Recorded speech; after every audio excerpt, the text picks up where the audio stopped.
Good morning, good afternoon, good evening, and good afternoon. Welcome to a bit of Pillars of Eternity. Couple of things to go over before I start. Please bear with me as I try to figure out the volume of the game and all the other settings, as I'm just trying to get used to calibrating the settings for this game.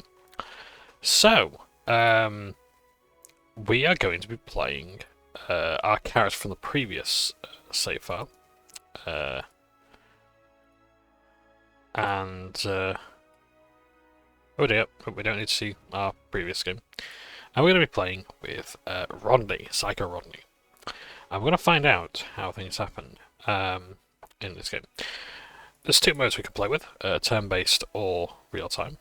But in fact, before we do that, we will go with real-time, because the turn-based mode I really didn't like the first time I played. The reason why I have how many hours total in this game? 126 hours is because of the turn-based mode. Otherwise, this game would be about half the time. I just want to show, first of all, the amount of settings that there are in this game. It is absolutely incredible, including here we have Big Head mode. Thanks, Josh. Likely referred to Joshua Sawyer. But just look at all these settings. It's so incredible. This is exactly what we need.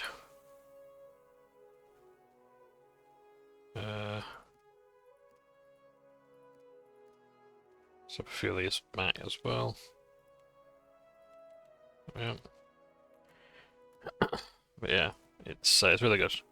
Nice UI layout stuff there, which I think we can edit as well. So that's quite good. Achievements, we will go around to this soon. Mod Manager, we don't need to go into that one there. So PoE1 game stats because that's not important to us at this moment in time. So, yes, let's see. Yeah. So let's have a new game. Also as well, DLC is here, so we've got the Forgotten Sanctum, Seeker/Slayer Survivor, Beast of Winter, and some free DLC as well. The only one I haven't got is the Critical Role Pack for Vox Machina. That's not really necessary for me, but otherwise we have the Beard and Hair, the Rum Runner stuff, the Scalawags pack, and the Deck of Many Things, which is all content I hope to explore. We're going to go for real time with pause, the same as before. I thought I would have liked turn-based mode. It's not great. It's very, very sluggish, and it's obviously tacked on. I say tacked on. It's not necessarily fair to say tacked on as such. Well, no, it is. It's just that it needs a lot more time in the oven, and even then, it's obvious that the game wasn't entirely built with it. It was made with this first. But it is nice. I will say it is nice to have the alternative. However little I like it. Yeah, I played the entire game with it, and I wish I hadn't. Something else as well is you can't change the mode throughout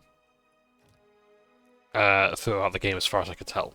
Unlike Pathfinder Kingmaker, where you can sort of toggle it, which is very good. Yeah, I'm going to play with this real time with pause, RTWP. We're going to play on the classic difficulty. Although this one will be good for us, I think. Yeah. I think classic is fine enough if there's a previous skill going on. There will be no level scaling. Absolutely not. Unless I could say only scale upwards. Yeah, I think level scaling is fine by me. And what was the critical path as well?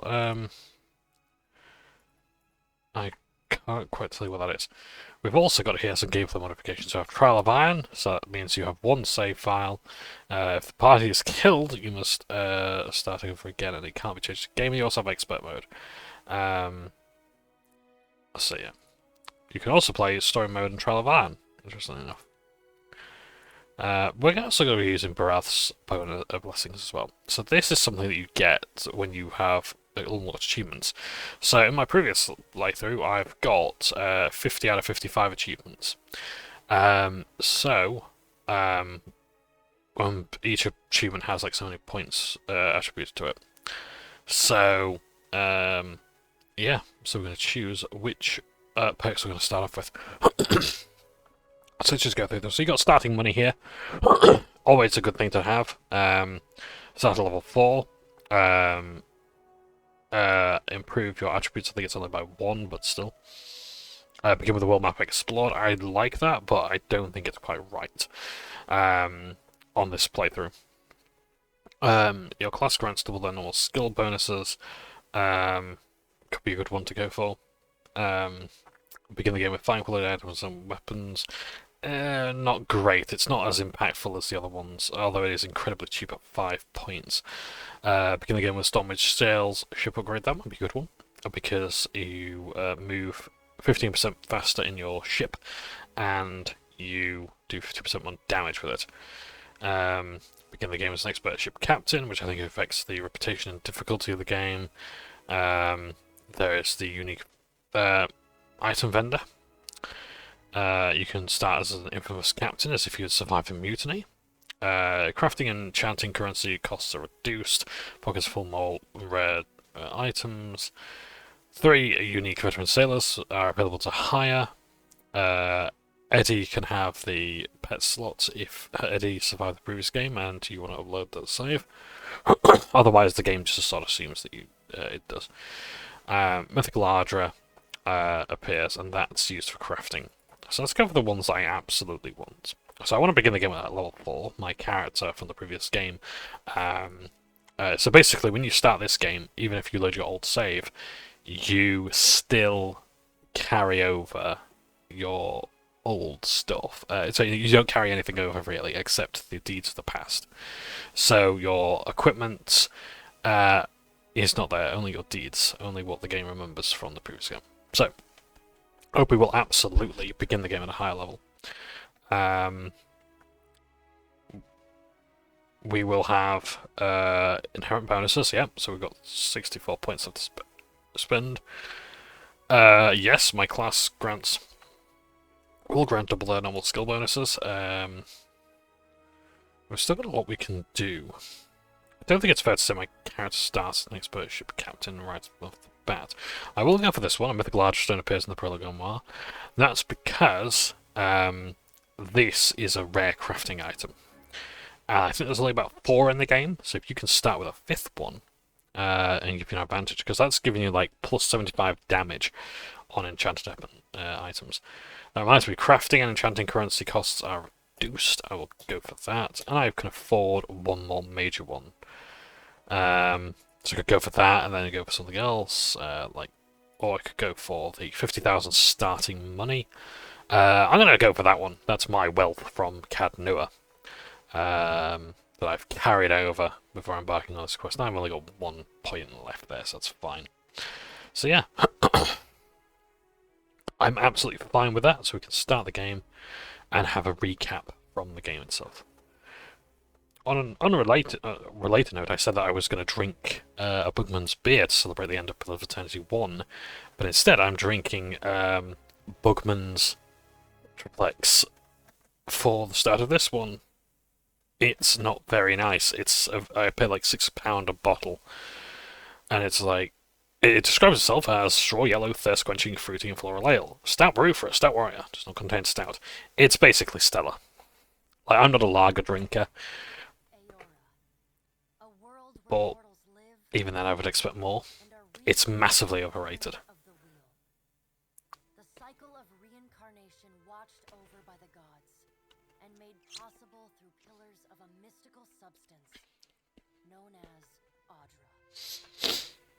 5 years ago, you traveled from your home to the Deerwood, a nation that had waged war against the incarnated god of light, Eothas, resulting in his destruction. The country suffered from a plague of hollowborn, infants born without souls, that many believed was punishment for killing a god. In an ancient, secluded ruin, you witnessed a secret ritual that inadvertently transformed you into a watcher. One who can see and speak with souls. The ritual also gave you horrible visions, waking nightmares of a past life that threatened your sanity. To put them to rest, you pursued the man who had led the ritual, a seemingly immortal agent of the gods, known as Theos Ix Arcanon, is it? Okay. You can I must pronounce it Arcanon. defeated Theos, ending your visions and resolving the Hollowborn crisis. In so doing, you also learned the great secret that Theos had protected. That the ancient empire of Anguith had transformed themselves into gods. Biggest spoiler for the first game, if you haven't played it. You retired to the castle of Cadnua, built atop a massive statue of pure Audra, where you ruled in relative peace and prosperity.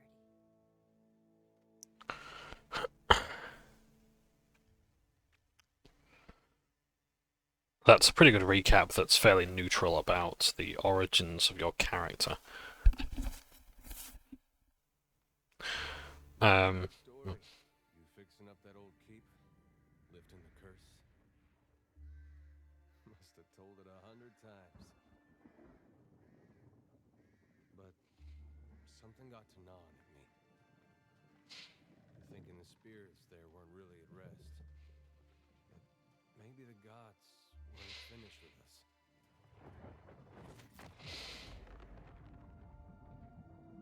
That's the hand of the master below. I used to dream that when my god came back, he would forgive us.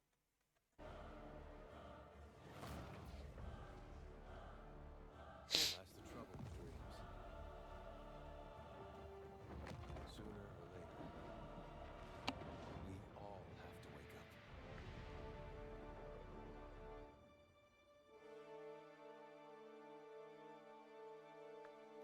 And that there is the Watcher, unceremoniously slain, and their keep destroyed. Game paused, okay? And so you wake to a sleepless world, the in-between of life and death. And that there is the voice of Barath. All your memories. You have been here before. I have a forced walking sequence. Because everybody loves those, don't they? How long is it going to take to save the game?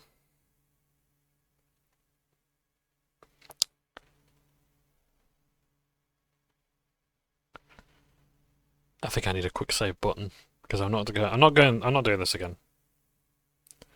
So in Pillars of Eternity 1, the game was woefully optimized. Saving the game took a fucking age. We're right at the beginning of the game now, and I have to basically wait for it to uncrash. It's crashed now, so it's not loading. So we're already off to a good start.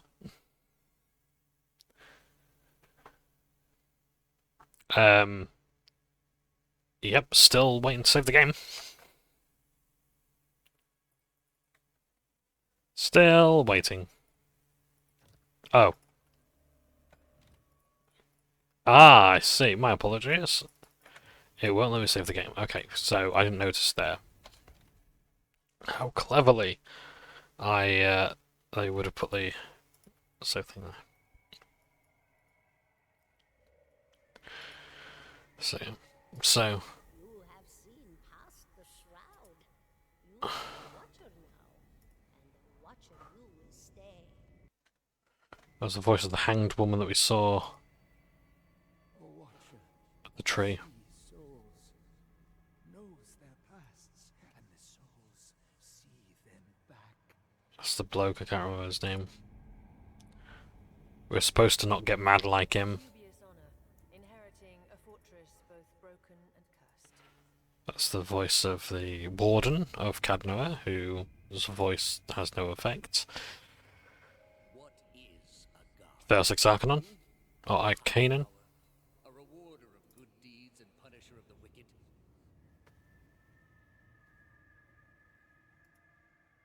The gods aren't real, but something else entirely. Something created by people. Notice her face isn't scarred by the firebrand. Did you ever consider that these were things you were never meant to understand? That their comprehension is beyond you? Yeah, so as I was saying, Pillars of Eternity took ages to save the game. Let them decide what Hopefully it's not going to be the case with PoE 2. The wheel has turned again, Watcher. Come. So yeah, so Barath is the god of the dead, of like life and death, and like death and she life and death cycles and all the rest of it. An aged dwarf shares this strange floating platform with you. His face is creased by so many wrinkles that his features lie buried amid shadowy pockets of skin. Still, the dwarf's well-practiced habits have left telltale tracks of a welcoming rictus across his visage. So this here is the Usher, one of the avatars of Barath, who will lead people to their doom and take something of a bit of glee in doing so. You can see his smile coming before it blooms, reshaping the dwarf's face from a hanging sack of flesh into something resembling an oddly carved, merry gourd, replete with unhealthy bumps and discolored splotches. And there you can see he's ushering us along. Now, can we save the game? No, we can't, because there's something I want to do before. I really don't want to go through the walking sequence all over again.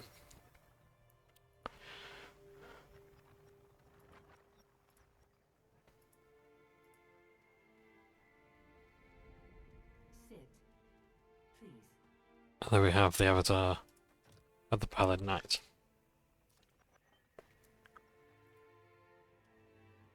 Thank you for joining us, Watcher of Cadnua.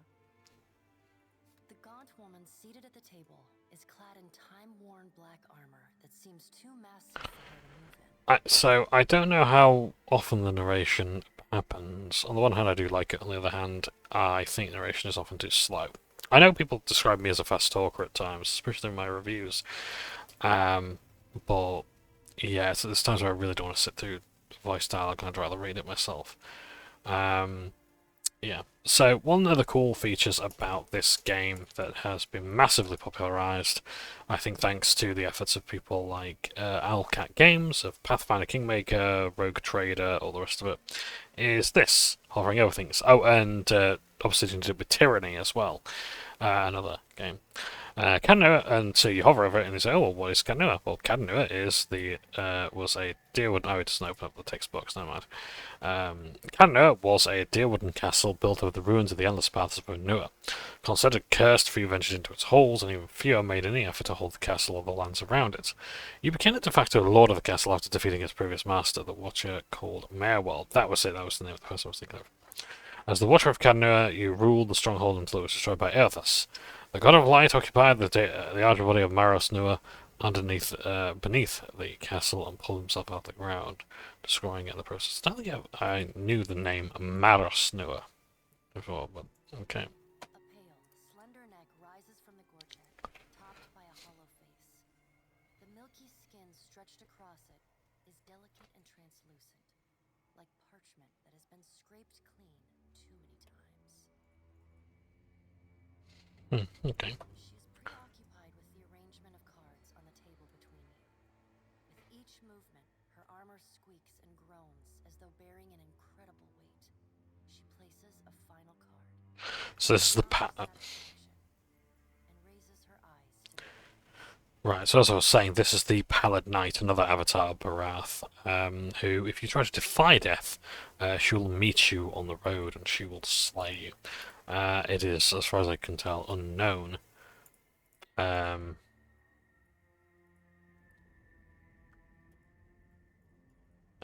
If she has been defeated in combat. Your brush with the divine has drained you of your powers, fractured your memories. Look upon these cards.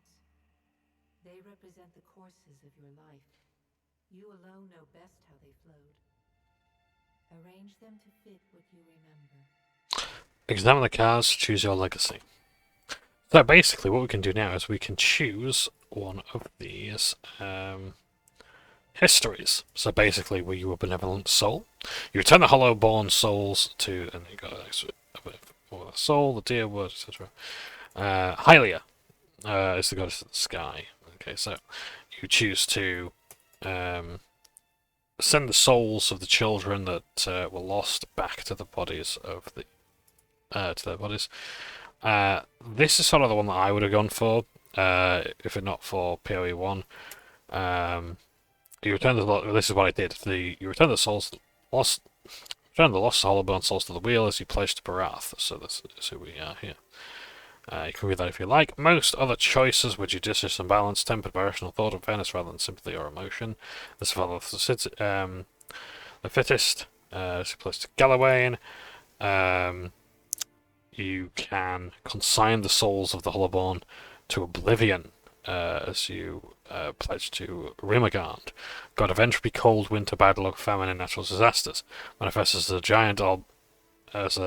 giant albino oryx, a bull basically, moving amidst a great blizzard, and in the plodding footsteps of Rimagard comes death and disintegration. Very different to Barath. Give secrets. You consign the souls to oblivion, but you ultimately get the soul to Woodica. You support the gods, maintain the gods' secrets as well as your own. So that's helping, basically doing what Theos did.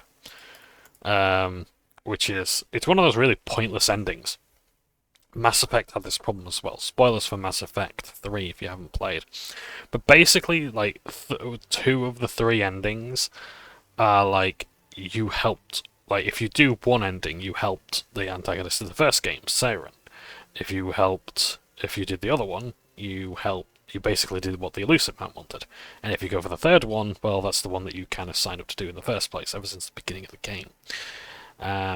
Yeah, it's the reason why Dragon Age is a much better game than the entirety of the Mass Effect series in terms of narrative, because the Dragon Age wraps everything up perfectly. Mass Effect 3 kinda... It's quite obvious they didn't know how to end it, especially when you look into the debacle of the ending saga. Everything bad. You did everything wrong. You pledged to do the bidding of your god and then scatter the skulls, the Hellborn to a random location. You got every companion killed. You got the worst outcome for every quest. If there was a mistake you could have made while still reveling the Hellborn prices, you made it. That's just for the players. Let's import okay, that was our last character. That's all there. Okay, not much difference in party variation there. No, but we're going to import Rodney. No, that's not what happened, so you can go back and change it if you want to, but it was Rodney that we played last. Yes, it does. Welcome to the Beyond. I am Bara. One half anyway. She points a finger in the direction of the dwarf who led you He doesn't look very dwarfish, to be honest. Her gauntlet squeaks like a rusty hinge. The dwarf's rictus returns as he nods in the woman's direction. The usher never speaks. The gods offered you boons in exchange for resolving the Hollowborn crisis. What did you do with the souls? I vowed to aid Barath, to return the souls of the wheel. What did I do? Well,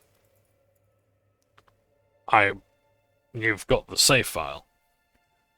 You should know. Or is it asking me for, like, memory purposes? I returned the souls to the wheel. I decided that this generation was doomed, but the next one will be normal. Tell me, do you remember when we last met? I think so. I pledged myself to do your bidding in exchange for your aid. I mean, I could have also just said, you know, I'm a priest of Barath. I worshipped you as a god, and now I know who you are. And though you could have broken your pledge when you defeated Theos at Sun and Shadow, you did not. Admirable.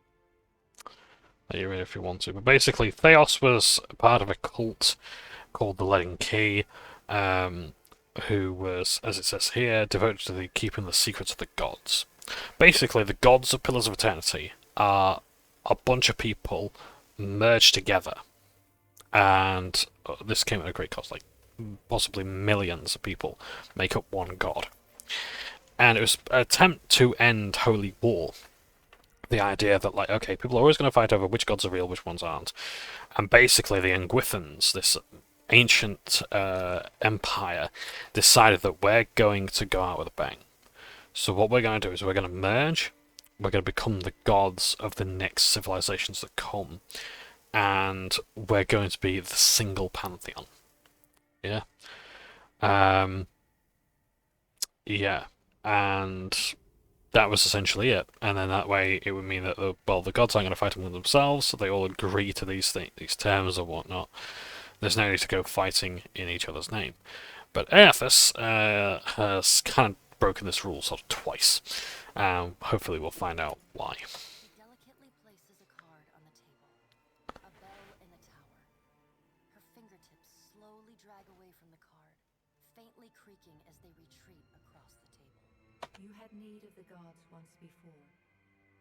Now it seems we have need of you. The being that occupied Rodnai's statue beneath your castle was the dead god, Eothas. Of this we are certain. What we do not know is what his intentions are.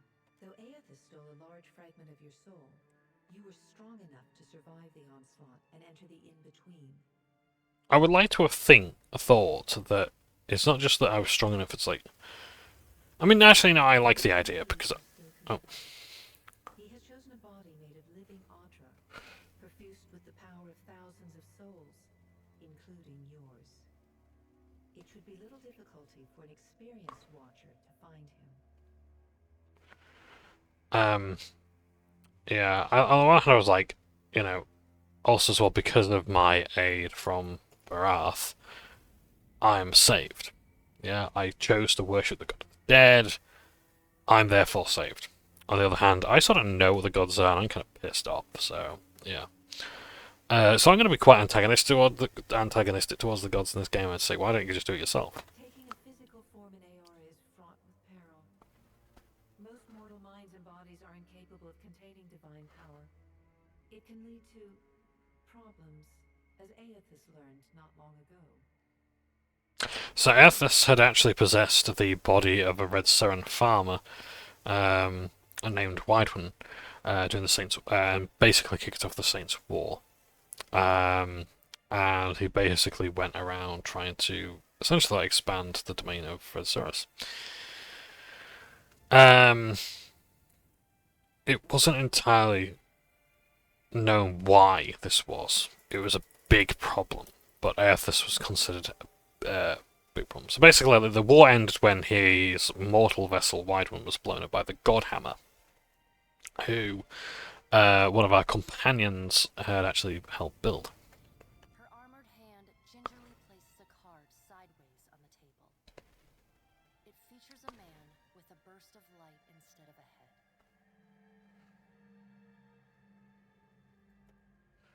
Well, I'd like to find him as much as you would. He'd destroy my castle and kill who knows how many people. I've had enough dealing with the gods, all of you. Why should I care about any of this? Did you care for the souls of the Deerwood who clung to you as they stumbled blindly through the in-between?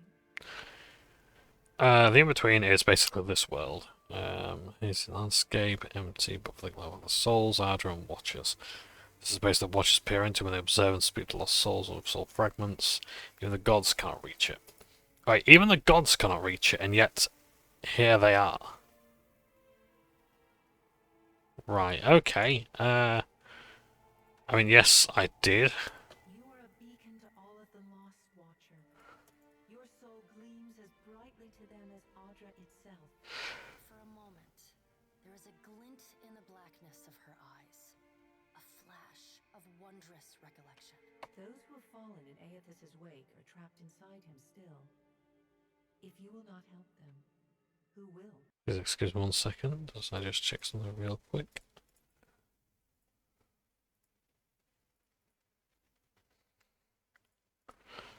Have I got enough room on my hard drive to record this? Yeah, that's HDD, that's alright.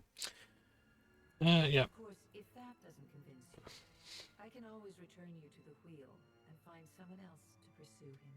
It doesn't matter how much you threaten me, I'm not doing this. Unfortunate. This will prove much more difficult without someone of your unique talents and circumstances.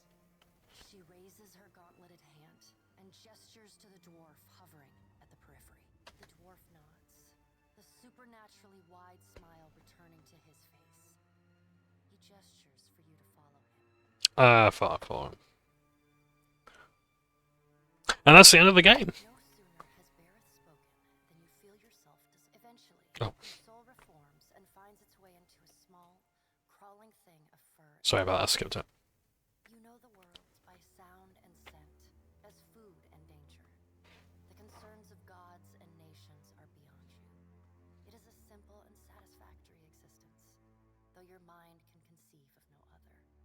Whether it is a long one will depend upon the watcher Bareth chooses in your stead. So it's almost like I have no mouth and I will scream.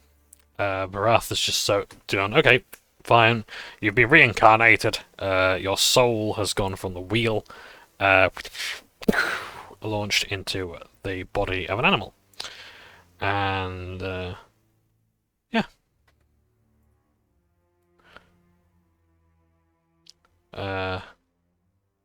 And then Barath's just going to choose someone else.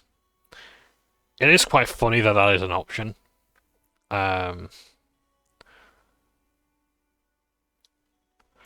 You know, it's like in Rambo on NES. I'm sorry, Jan, you can't say no. So there you have Pillars of Eternity 2. We defied the gods, and look where it's got us. So we've got to start all that all over again. And I got to choose my Barath's Blessings again.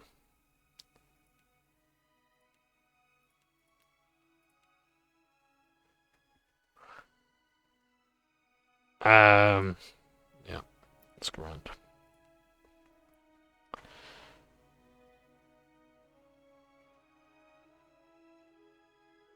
What happens if I start and skip intro?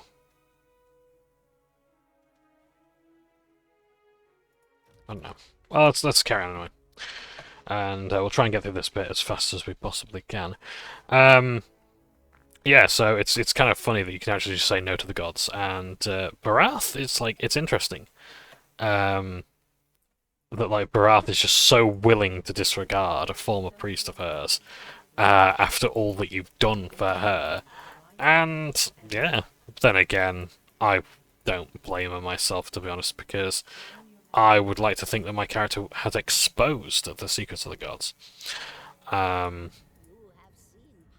Because I know that Eothas, a former member of the Leaden Key, now becomes its new Grandmaster in the ending that I chose in part 26, I think it was, of my previous Let's Play.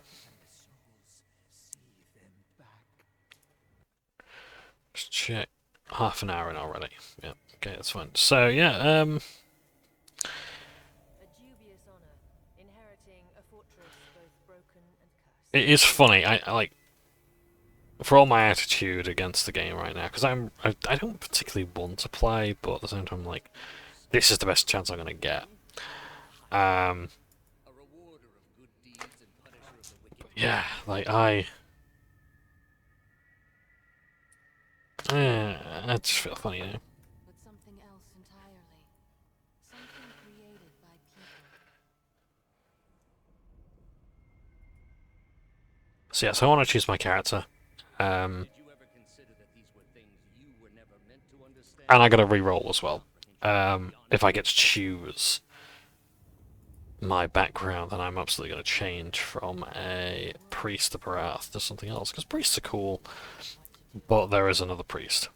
Character who will join the party pretty much immediately. Also as well, for future episodes I think as well, I'm probably only going to record for about an hour and a half, maybe 2 hours, because I don't want to do the whole 8-hour episode thing again. It's not worth it.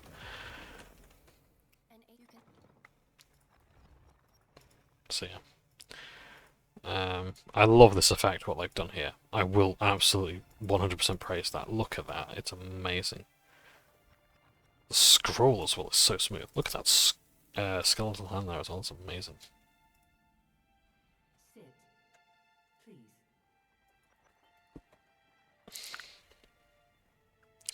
No tutorial pop up this time either. Your brush with it. Import, let's save. Does everything appear to be in order? Good. The gods offer you I return the souls to the wheel. Yes.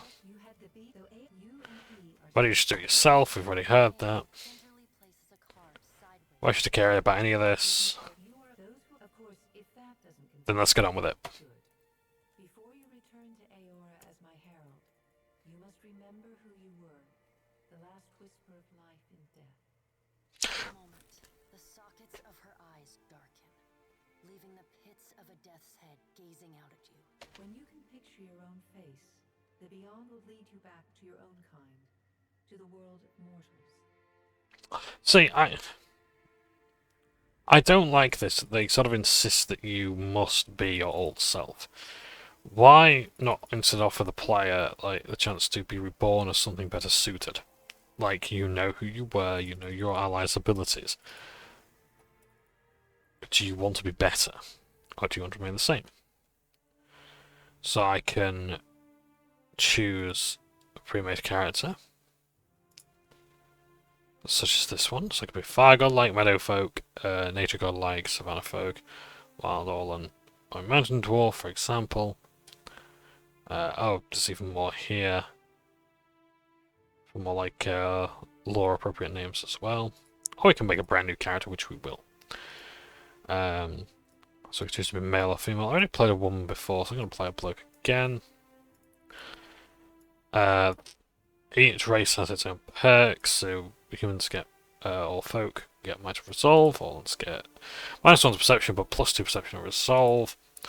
Godlike, which I previously played, is a Death Godlike. Get Dexterity and Intellect. Elves get Dexterity and Perception. Dwarves get +2 Might, but -1 to +1 to Constitution, but -1 to Dexterity.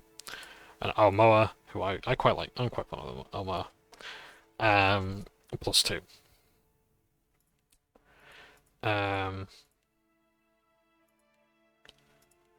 like playing humans. I really do. But I think I've already played a human, so Orlans are kind of fun as well, I must admit. I'm trying to think what's gonna be class to play.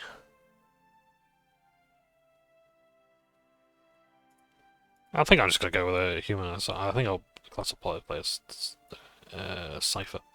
So, this tells you a little bit about the history. So you could be a savannah folk, you could be ocean folk, or you can be a meadow folk. If I've already played a human, so I'm not going to go with that. What dwarf options are there? Boreal dwarfs or mountain dwarfs? So, the land of the ice and snow.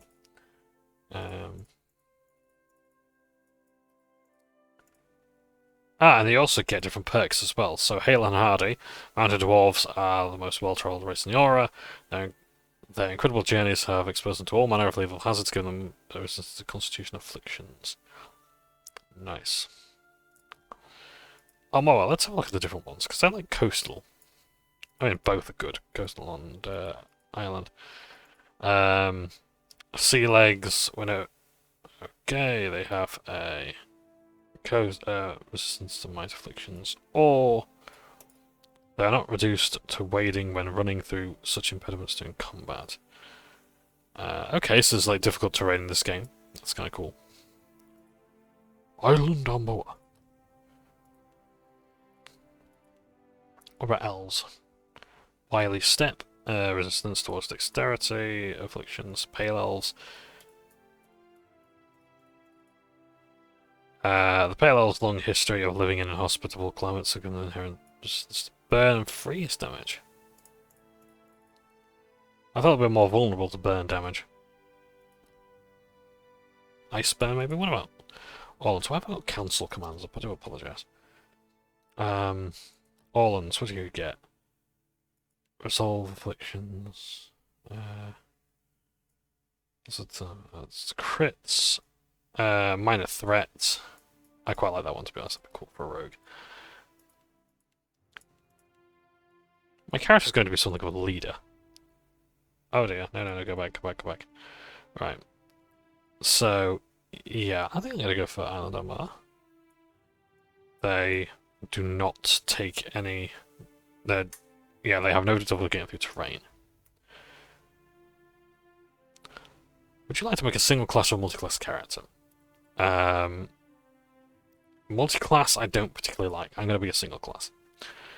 But multi-class is basically you have two classes. And they level slower. It's not great. Okay. Rig abilities for procuring consume Garland leaves. So these are the different classes. I don't think there's any new ones. Fighters. Every class has a resource. Chanter, I love Chanters. I absolutely love the Chanter. I think they're brilliant. I think Cypher is possibly the most appropriate character. If I recommend anyone play Pillars of Eternity 1, I always recommend people play that before this. Play a Cypher. They are fucking amazing. They're genuinely great. But yeah, I want to talk about this as well. The class resources. So, okay, fine, Barbarians have Rage, which basically they build it up and then they use it to fight. Chanters have Phrases, we know about those. Focus, we know about that. But nature spells, fine. Discipline. In World of Warcraft, I remember playing like the I remember playing like Warlocks in patch 5.2, like Rise of the Thunder King, and it's like late Catalysm, early Mr. Pandaria, and I was like every class should have a resource. And unfortunately, the devs listened, and then they made some pretty crap resources. Like for Shaman, was like Maelstrom. I was like, yeah, it's kind of alright. Yeah, but Warlocks were amazing at the time. But yeah, I want to play a good. I want to play a nice offense class. I love Cyphers, they're so cool. I don't know if there are any Cypher companions. I suppose I can respec. There will be like opportunities like, in fact, can I change my class? Let's have a look at that. Web browser. So can I change class? You can use console commands. What else? Not legitimately okay.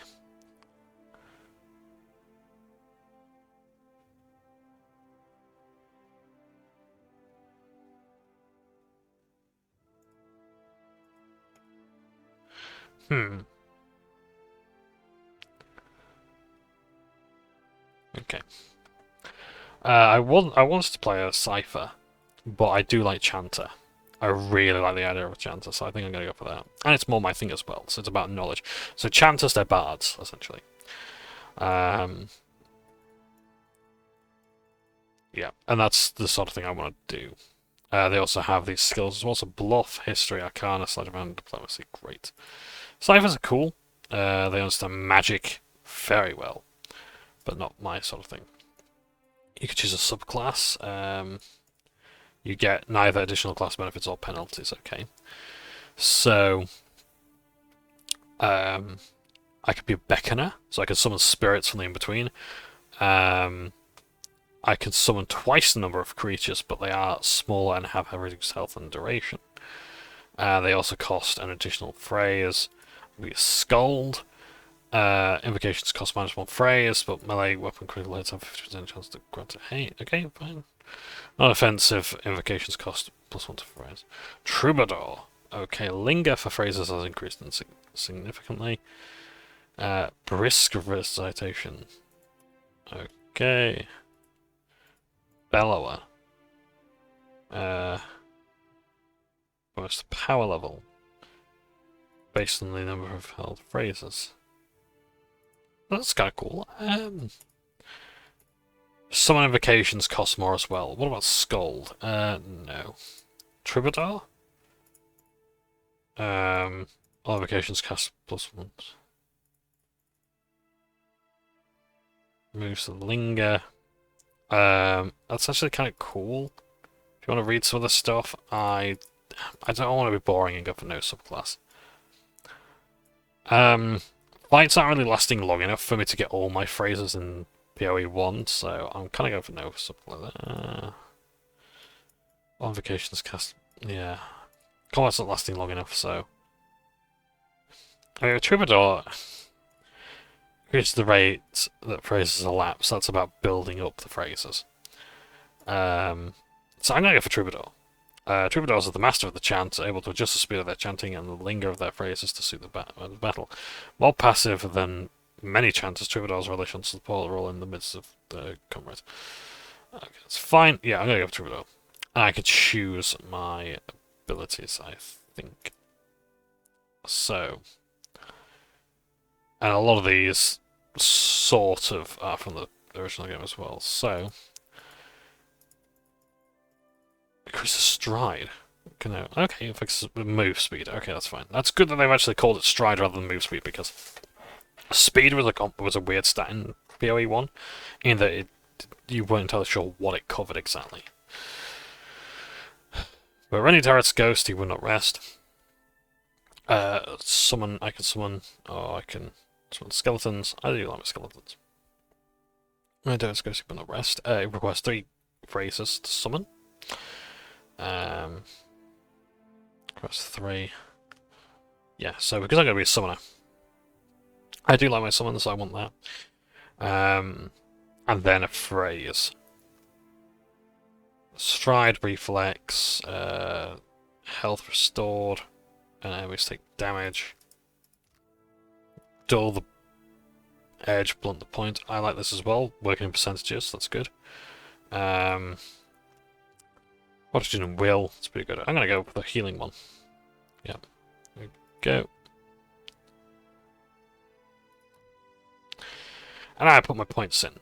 And here you get some more stuff. So it also tells you what's highly recommended. So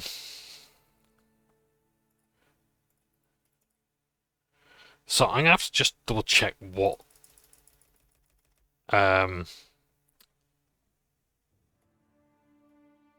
stats most appear in dialogue.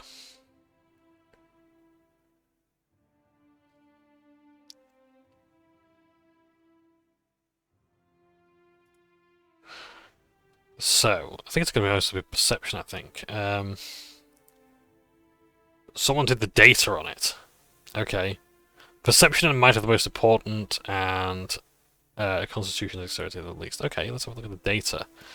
What have we got here? Because resolve I really like, intellect I really like.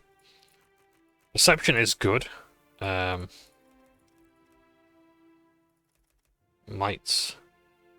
Let's raise our resolve and intellect. So dialogue options for Bob. Bloody hell.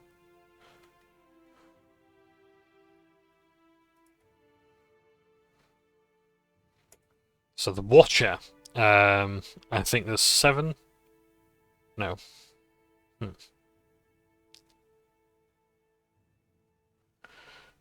Okay, let's have a look.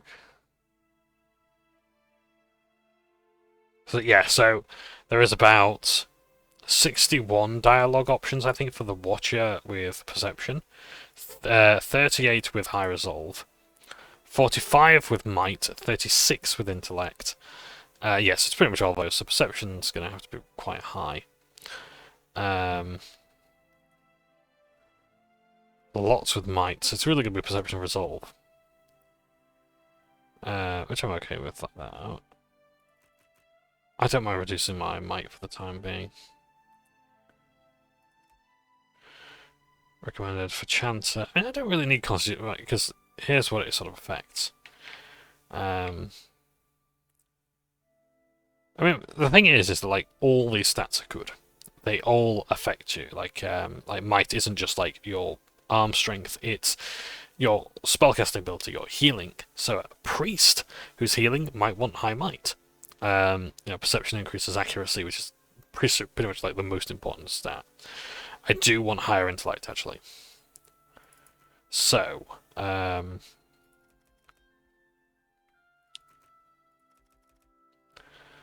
let's go for that. I do like my dialogue options, so... let me just have a look. Resolve and perception.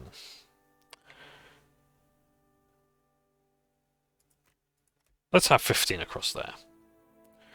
Dexterity. You can reduce it and take a massive penalty. And it's not really recommended that you do. Yeah, especially with house, the things you can get. But do I even need that bonus right now when I can put those points into better places? Yeah. That'll do at the time being. We'll get gear and other things that'll help us along. Where are you from? So, my character was previously from the Living Lands. I could be from Raudnai. Constitution, Old Valia. Expert of Plains, Deadfire Archipelago. So if you want to pause and read any of these, please do. If I'm an island Armoa, I probably want to come from Raudnai.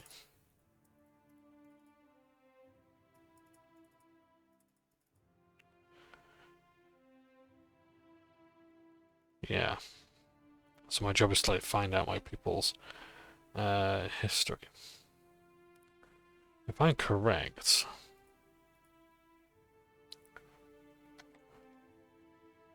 which quest line did I do? Juana. So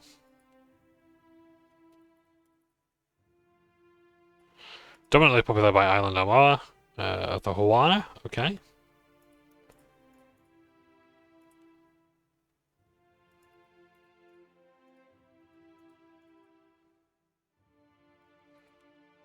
I'm gonna say yeah. I'm so if I could actually reduce my dexterity and put that point elsewhere. I'll put it there. And so I'm from the Deadfire Archipelago. So yeah. Or Raudnai. No, I'll say I'm from the Deadfire Archipelago. So my people make up the tribes of Juana, who, if we hover over, are a tribal civilization primarily comprised of island Armoa, who have thrived through the Deadfire Archipelago for thousands of years. They share common values steeped in mythology and a sense of guardianship over the isles they call home. So yeah. What was my job? So previously I was a scientist. I don't even know if that's a job here.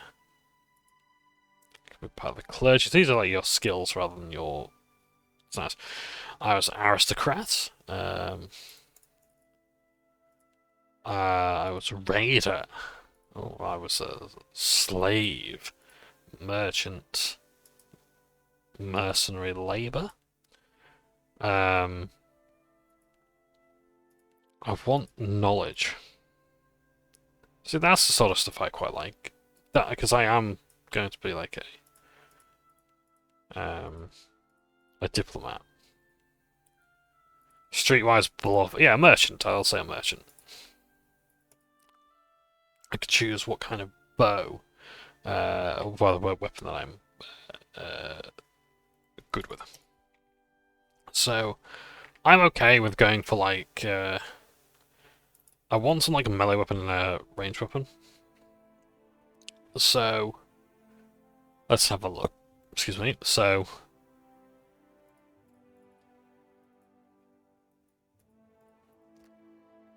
tells you a bit about the weapons here. So, blunderbusses are matchlock weapons used in hunting or in combat against groups of enemies.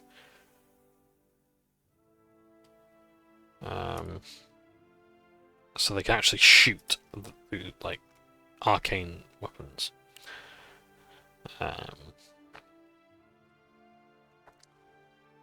So yeah, so standard weapon damage isn't great. Arquebus isn't great either because it's quite inaccurate. Unfit against melee. but they are very powerful weapons.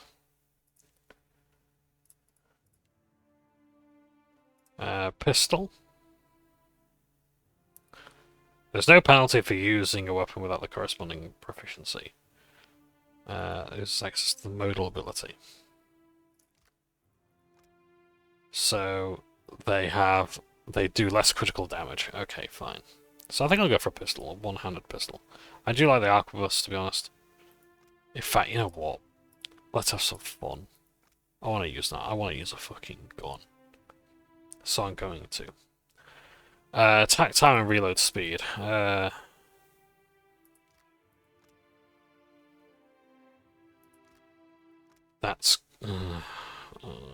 I like my gun. I want my gun.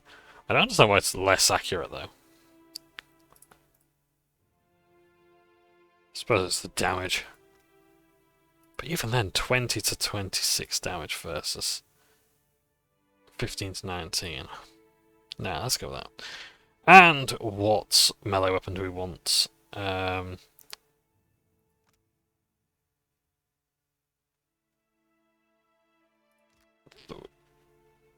Quarterstaff, pike, and mining star. What weapon would a merchant have, do we think? I think I'm going to go with a dagger, to be honest. Parrying blade. Battle axe. I think I'm going to go with a dagger, because if I'm caught in melee, I want to get attacks in as quickly as I can.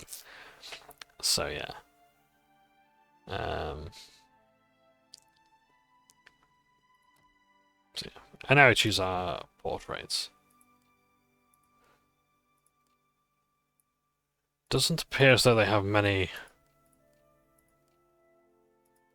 Island Omar portraits. So I might have to try and make my guy look like one of these instead.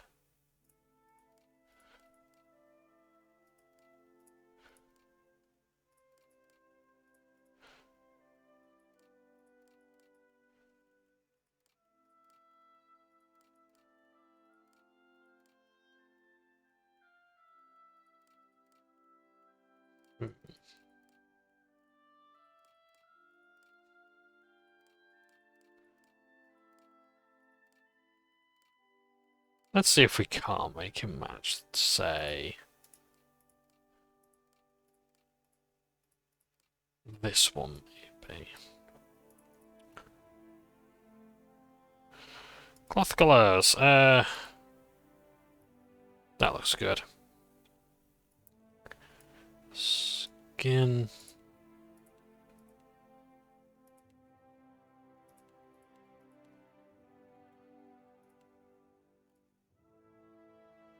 Yeah, don't have to have the markings. His hair is black.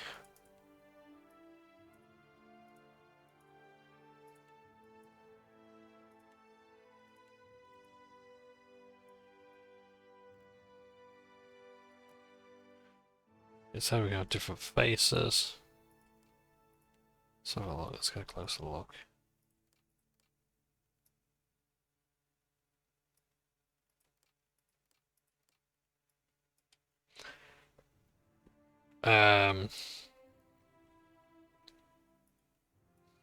Yeah.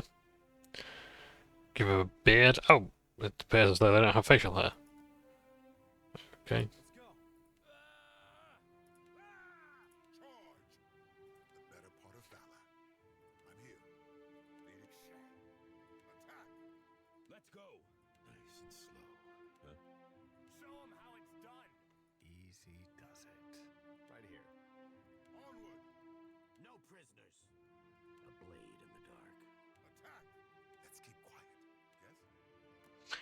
Yeah, that works.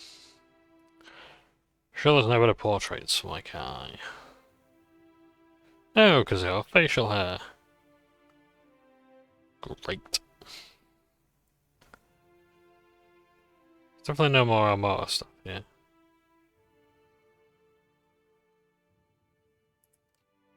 I quite like that one. That one's good. Let's change his hairstyle. A mighty mane, not unlike mine. That's not quite the mighty mane I had in mind, but we can maybe rock it. Let's have a look. It's a brownish.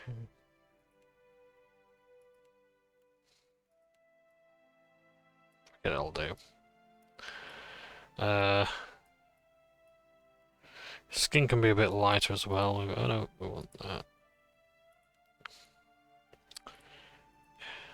Oh, and his eyes as well. It's green eyes, why not?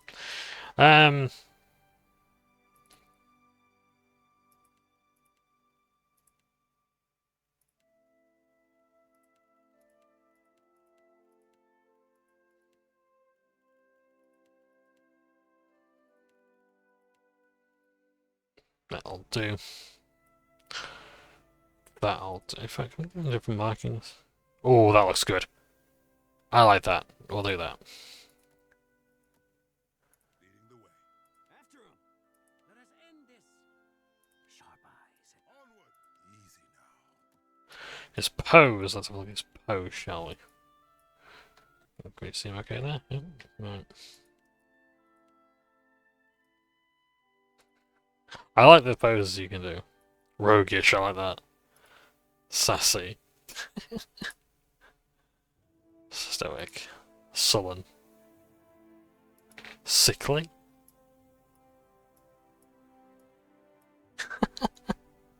That is gonna be erudite. Oh, okay. Pious. I didn't know what erudite was. Pious. That looks like he's in a fighting stance. His fists are like that. Drunk. Okay. That's so much zombies, but right. Energetic. I quite like that one. Savage. That's cool. Heroic. I like heroic, I think. Roguish.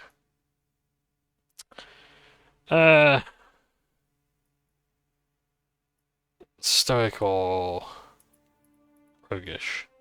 Let's go with the roguish, I think. Enter name, Watcher.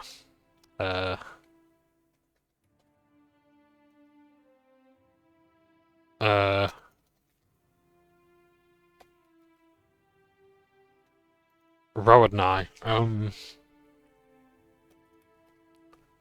Raudnai, yeah. There you go. He's a troubadour. His parcels are spirits. A mower. Another mower. He's from the Deadfire archipelago. He's a merchant, a water merchant. Yeah, not great defenses, but they'll do for our purposes. And he's got some decent stuff. Yep. He has no alchemical knowledge, but he does know his arcana, his sleight of hand. He has great bluff, diplomacy, and history skill, and he knows a little bit of streetwise. Let's go. My herald, know that I do not give you this title lightly. When the time comes, you will have the power to reveal the souls that cling to you, to open the gateway from the in-between to the waking world. Find Eothas. Learn his plans. When I have cause to talk to you, I will summon you. With a quick gesture of her hand, you feel a sharp pain in what would be your chest. The pain continues, intruding deeper into your soul. Looking down, you see a small lump of darkness roiling within you.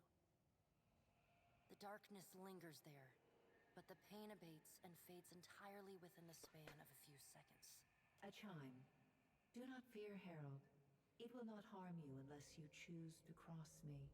I trust it will not come to that. Her gauntleted hand gestures to the dwarf, hovering nearby. The dwarf nods, contorts his face with his odd smile, and gestures to a new door. Onwards we go.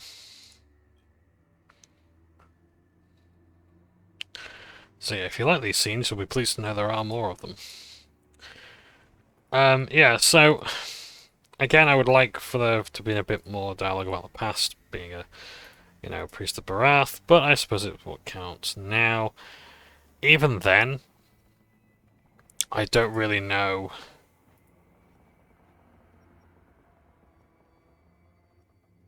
if that would have mattered or not. Oh, hello, I think that's me there. The warden. What looks like Eddie. You sense the steward. Oh, the steward, sorry. The steward's spirit in the bust, but she's not aware of you. We appear to be on a ship.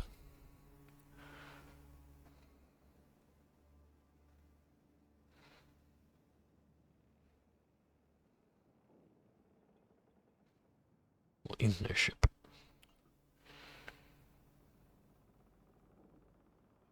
I can't my character first thing was to do was put his arm on his waist. Feels like waking after a fitful drunken sleep.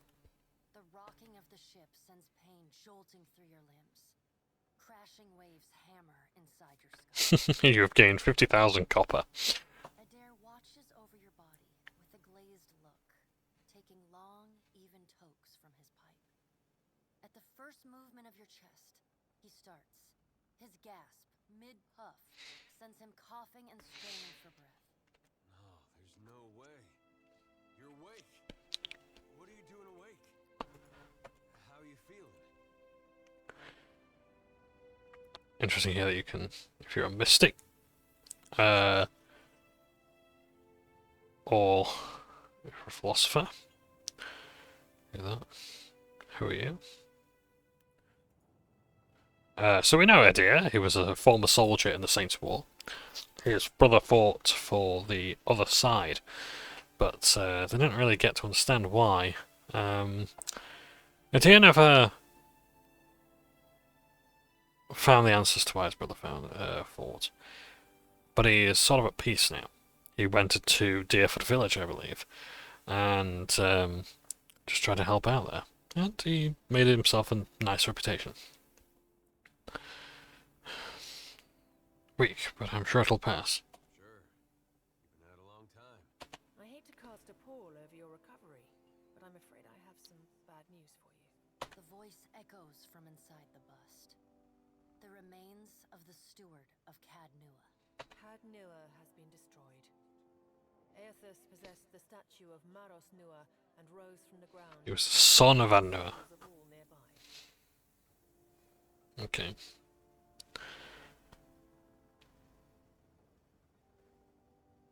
Yeah.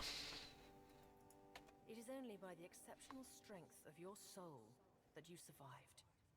And even then, just barely. The further Eothas withdrew, the weaker you became. We chartered this ship and followed him to the Deadfire archipelago.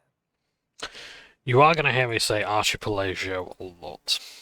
You're also going to hear me make jokes about one archipelago, who I used to go to school with. I know not how, but it seems he has retained a piece of your soul, and proximity to it has brought you back. I know. How could you know all that? You've been faking on us.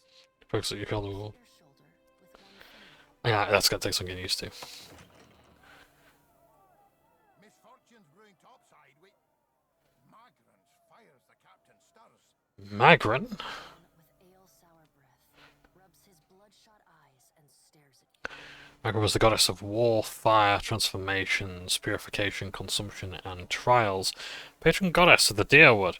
Thought to have blessed the god have a bomb that destroyed Wideman and possibly Eothas. However, Magran was tricked to work with Woodica, which drove one of her followers, Durance, quite mad. But he came to terms with that. Engrim, the smell of drink on your breath could wake the very dead. Now what's this about? Pirates. They're demanding parley with you, Captain. I know this is asking a lot, but you can arm yourself and get on deck. Should be some gear in there. And we've leveled up.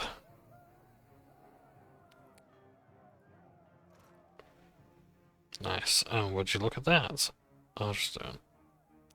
Black Bell, okay. 3 uses.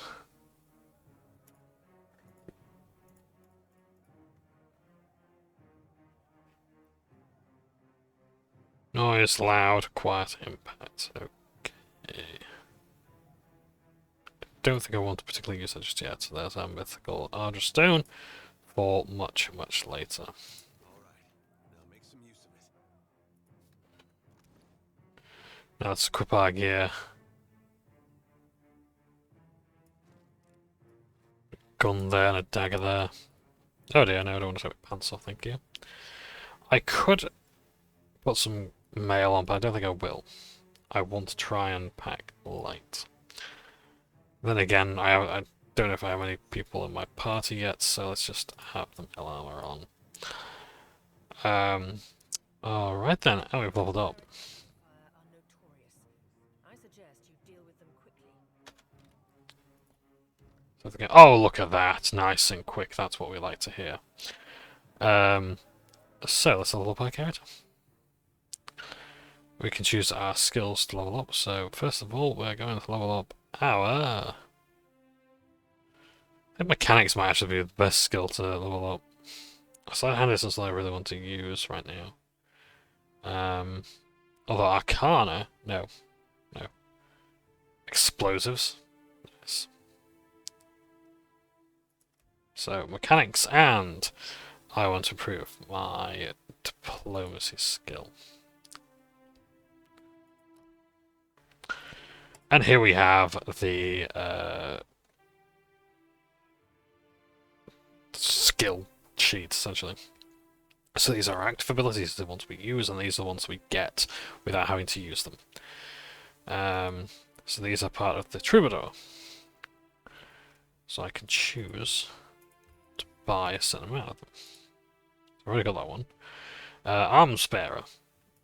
So I personally prefer the other UI, even though this one is quite good.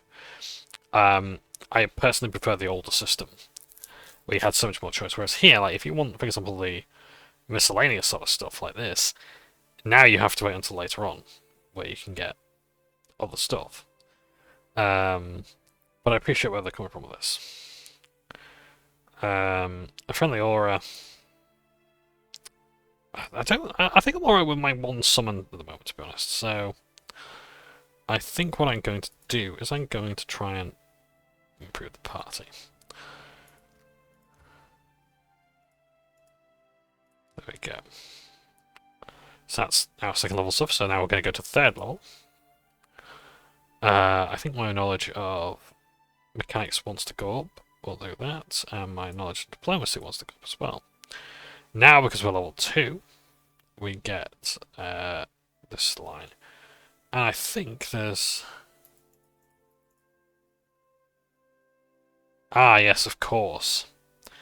So, at level 3, you get this stuff, and at level 5, you get this. And basically, and if you're multi-classing as well, don't even think about getting this far. You do not get a lot of stuff when you're multi-classing. So level 2, I can summon 3 worms, I can summon and to explode, I can... What else have I got? Weapons, shield style. This thing. Limited concentration of attacks. That's pretty good actually. Resistance, two-handed style. Let me just check this actually. Pillars of Eternity 2. To Arquebus. Two-handed style? Best to work with all two-handed weapons. Because it only applied to melee weapons in the first game, so I want to know if it works here.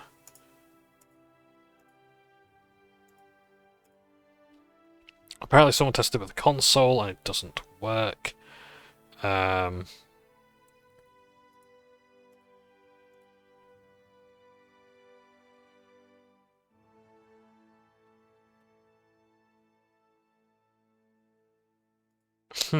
It's weird.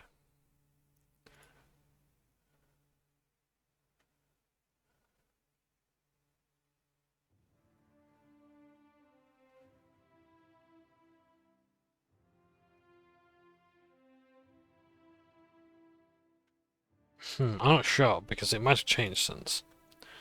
The thing is that even then I might have tested later. But you can go back and do all this anyway. So I can actually go for one-handed style if I wanted to, because I do have a dagger. I can make use of that. Oh, and you can dual-wield pistols in this game as well, as far as I can tell. There's so many good things I could go for. I don't know what to do. I'm gonna go for the resistance to resolve afflictions, resistance to constitution afflictions. So that's sickened, weakened, and enfeebled, shaken, frightened, and terrified. So I know those come up every now and again. So we'll go for those. And I get to choose another one. So let's go for summon. No, removes dexterity affliction effects for all allies nearby. Paralyzes enemies in the area of effect. Oh yes, paralyze them. Yeah, that's great. Okay, I'm now level 4. Improve my knowledge of mechanics again, and I'm going to go for diplomacy again. And I can, once again, choose more stuff. So our power level hasn't gone up, but next level it will, because we're now level 4. And then we'll get all this stuff. What's that there? That's cool. Causes enemies in the area to befriend. Okay. Sith Lightning by the looks of things. Nice. What do I want to go for? An additional weapon slot, I'd rather not. Still the edge blunt the point. 10 reflex. Specialized training. 2 weapon style, no.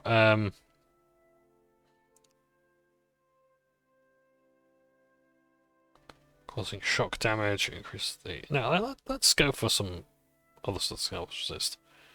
Stuns enemies and shoves them away. Reduces armor rating, yes, absolutely. Okay, and now we get to choose another weapon proficiency. So, I'm going to go for the pistol.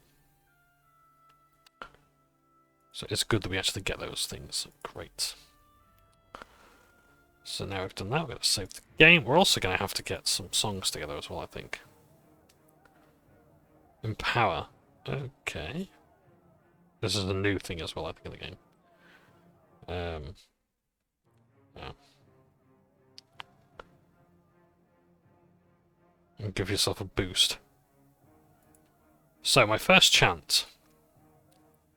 Come, come, sufferings of death.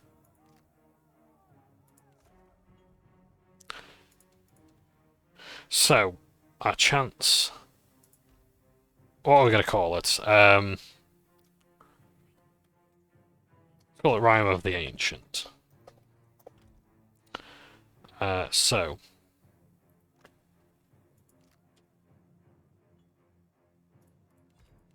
Let's consider what we're going to do. So first of all, let's improve everybody's defenses. And then, by the time that's done, the combat begins. And it's just going to do that. It's going to replay those 2 things. So it does that, so it takes it that long to cast a spell. So it takes 6 seconds to cast it, and then it lingers for another near 6 seconds. Again, so it's about 6, 12, 18 seconds before it gets back to this one. So it does that, then that, then that. And again, it lingers for a while as well. So that's good. And then we've also got the ability to summon ghosts.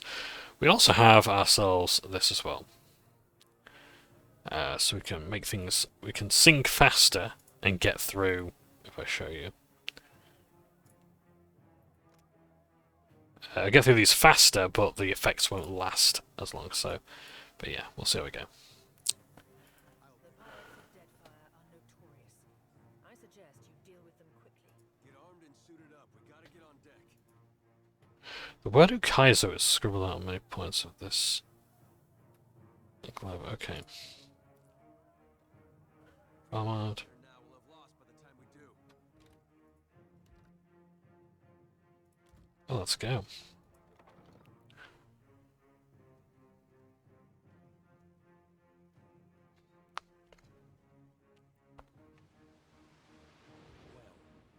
what have we here? A little sloop? Lost lost and alone in the storm? A surly, brutish-looking captain stands stiff-backed before his crew. He scowls as he assesses you, his hair whipping about his ears in the wind. Be taking your ship now, if you don't mind. And especially if you do. You can try. Well, at least he asked. I am a gentleman of fortune. The captain shrugs in the sheeting rain before pinning you with a slow, murderous grin. Give her up easy, and I'll see you get a swift death. It'll be bloody and agonizing, sure. But at least it'll be quick. I've got a bunch of skull in my cabin, so I can be aggressive, I can be clever, I can be diplomatic. I don't have any quarrel with you. Where do you want my ship? Why complicate this with a quarrel? I'll see, I'll want, I'll take. I've gained a reputation in disposition. These represent how people perceive your personality through the world. Even seemingly nasty reputations will be favoured by some people, and benign reputations sometimes bring out the worst in certain people. No disposition is inherently good or bad in people's attitude at fire. There we go. It's as simple as that. Now then, me and my mates will be helping ourselves to your ship. There's no need to see her sunk by the storms. Or my culverins. With a grunt, he nods towards the port cannons. Listen up, mates. I'm off to spear me a bigger fish. One with sharper teeth like. I'm trusting you lot not to cock this up. Don't damage the sloop when you take it. I do like his accent. Play with the crew if you'd like, but don't bring me any prisoners. None that are alive. You heard Benwick! After!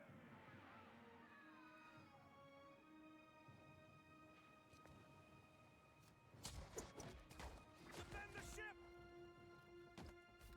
So here we are, nice and simple. Lots of tutorials, I love the amount of information they're giving as well.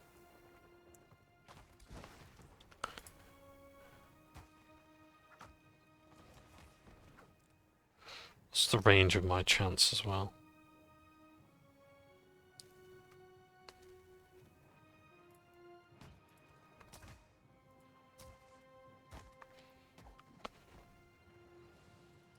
Don't appear to be singing very much, do I? Look how smooth everything is. There we are. Storm's picking up! Take cover!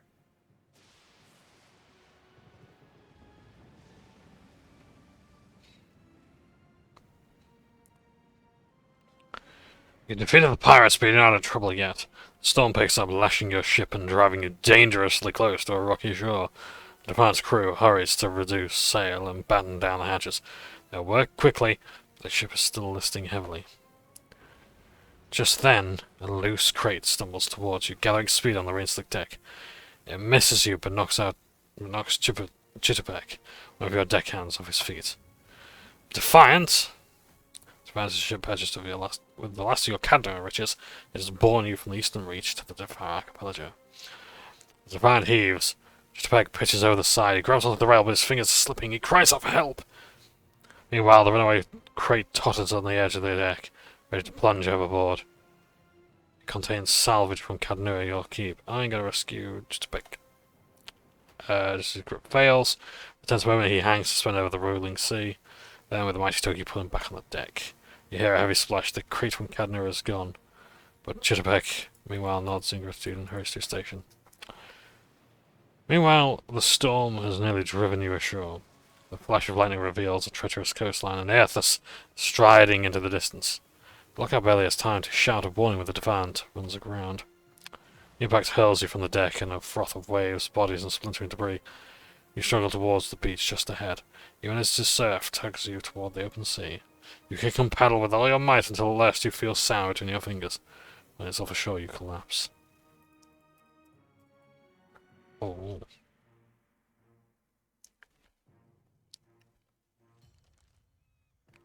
Seek out a means of preparing your ship. I also love the quest text there in the left, top left corner. The italics. Getting a lot of Font's sleep nice. so far on this trip. I'd awoke you, but you look so peaceful with your face in the sand. Idair runs his fingers through his hair. We're just trying to see what he finds lodged in there. He examines it closely and then tosses it onto the sand. If you're worried about the ship, you can stop worrying.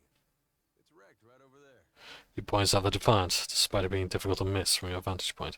So far, it's just you and me and the chair lady over there. Adair nods towards something further up the beach. A relief to see you awake, my lord. I worried you were in for another long sleep. I hate puns. Where are we? Don't know, but it's real pretty. Difficult to say for certain. The Deadfire is spotted with islands, some quite small. The good news is that if the storm hasn't spun us round entirely, I'd say we're in charted waters. I believe the Valian Trading Company operates in the region. We know of the Valian Trading Company. No, the... What's the Valian Trading Company? The Royal Deadfire Company. An outward-looking mercantile order from the Valian Republics. The 30,000 employees. I love this. They actually give you a specific number. The 30,000 employees are tasked with delivering profit on the homeland's investment. In the Deadfire, that means refining and exporting luminous ardra in enormous quantities. Hence that little visit from that wretched pirate captain. If only I were a priest of Barath, I'd actually be able to do this dialogue. Hey, help me, Barath. Can we patch up the ship? I'm afraid I won't be much assistance in that regard. And not to doubt Master Adair's capacity, but even he would need supplies. That's true. Steak, especially. Patching the hull is only the start. You're going to need help getting the Defiant out to sea again. And a crew, for that matter. Let's see about the other survivors. And somehow we gotta get the ship repaired. I don't want to be paddling out of here on a salvage raft. For now, I'd say your best bet is to find some sign of civilization. If nothing else, we may be able to hire on a shipwright. My lord, if it is not too taxing, could you explain how it came to pass that you were returned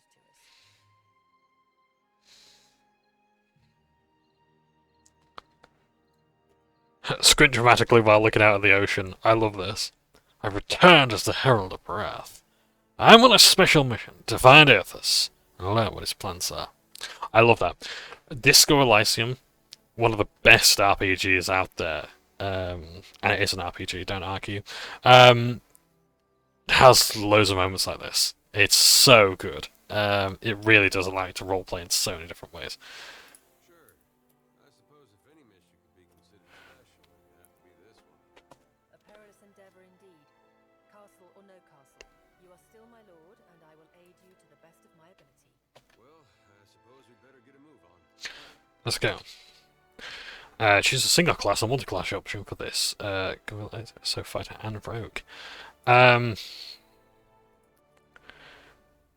Swashbuckler. Let's preview the ability tree. So as a swashbuckler, what does he get? So he can choose. So this is what it looks like. You don't get a whole lot of stuff if you're a swashbuckler. So you can either go for your knockdown or your discipline barrage stuff. Then you go for... Oh, sorry. So this is what you get. So you can either be a fighter or you can be a rogue and you get the different stuff.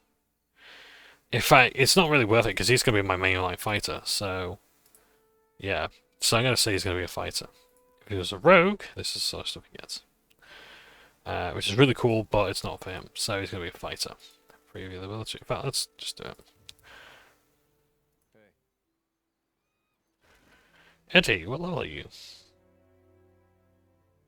Are you level 4, the same as me? I do like that we see that animation there.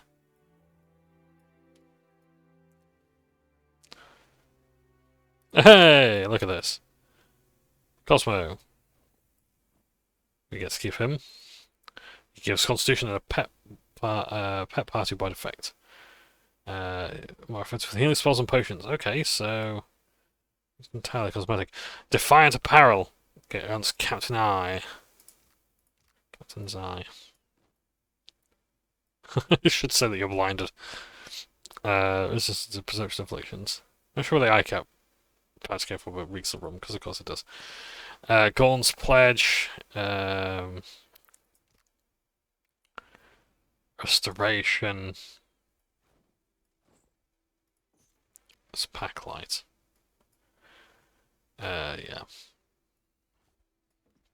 In fact, let's take this gear off because I don't know what's free and what isn't. I don't like showing I don't like showing the game as something it shouldn't be.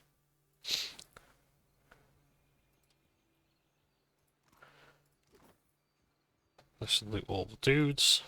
Hope the rest of those sodden bastards made it. At least my leg don't hurt anymore.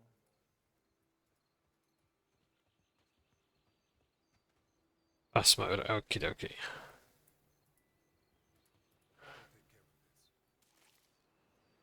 El Ingram, hello there. Spy! Magran here! My flame burns yet! Is that you? El Ingram appears to be in sound condition, though his wax jacket is soaked through. He praises you with bleary-eyed amusement. You woke just in time for the fun. Fighting off motherless raiders one moment, flung into the freezing depths of Ondra's bosom the next. Ingram's eye twitches as he flashes with a smile notable for its extraordinary absence of teeth. Aye.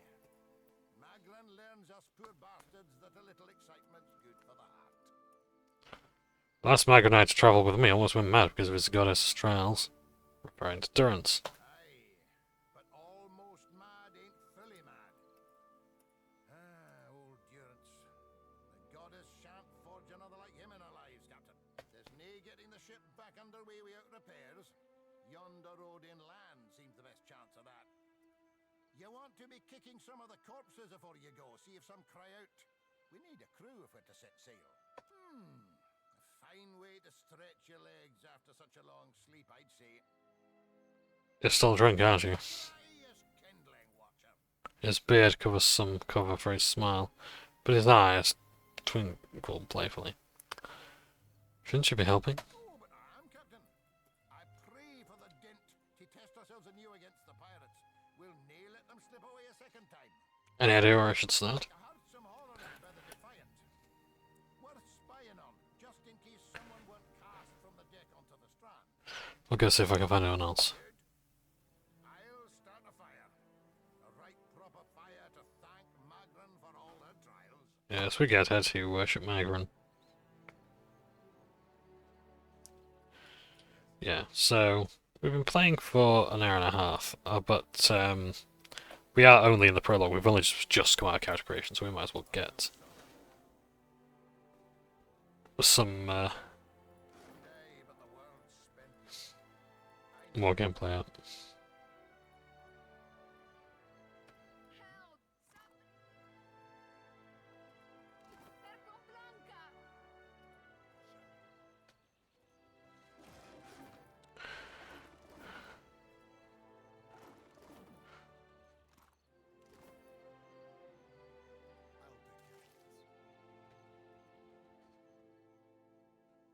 Let's have a look. The Defiant looks far worse for wear after its unexpected landfall. The hull is splintered in several places along the keel, while the tattered sails stand as evidence of your battle with pirates. The deck of the Defiant is well out of reach from here. The ship groans like a beached whale each time the waves roll in. It doesn't seem to be listing further. You may be able to climb up. I don't have the athletics to really do this. Oh, it's a watcher only check. Okay, so I can't do it. So I gotta use the rope and grappling hook to help. Along the throne, the hook sails up over the rail, catching firmly. A few tugs suggest the grappling hook should hold fast.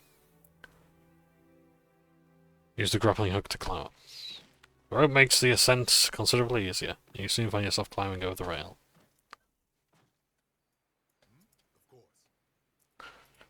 Runner.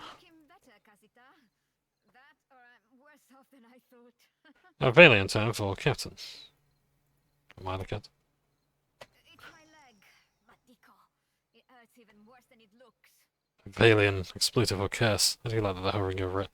Rena's leg bears a bloody gouge along the length of her shin, and swelling around her knee suggests a nasty break.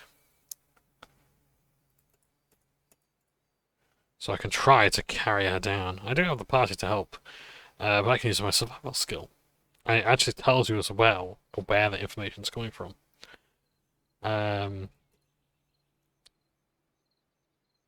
I'll patch you up as best I can, but I want you to stay off the lake as much as possible. I wasn't planning on going for a run, Casita.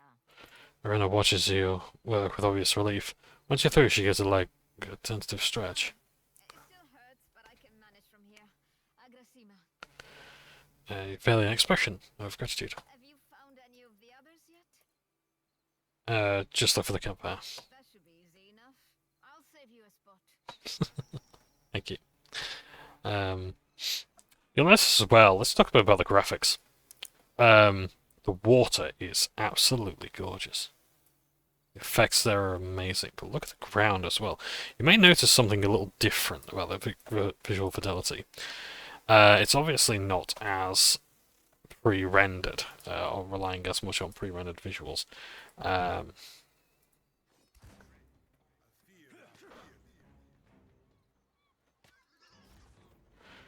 have a look. All characters in the game have more defense against attacks. The defensive pistol attributes are... The more powerful the character, the higher the defenses will be to hit with their abilities. The attack rolls, this is actually something I'm going to need to know for my analysis video, which I'm still writing the notes for. The attack roll is a random number between 1 and 100, which is added to the difference between the attack's accuracy and the target's defense. Okay. If accuracy is less than the defense, the attack roll suffers a penalty. If the accuracy is greater than the defense, the attack roll gets a bonus. Final attack roll is always better. 24 or less, miss. 25 to 49 equals a graze. 50 to 99 is a hit. 100 plus is a crit. A miss has no effects. A hit has a standard listed effect. A graze does less damage and has a shorter duration for effects. A crit does more damage, has higher penetration, and a longer duration for effects. Okay. Oh, you also got a kill camera as well.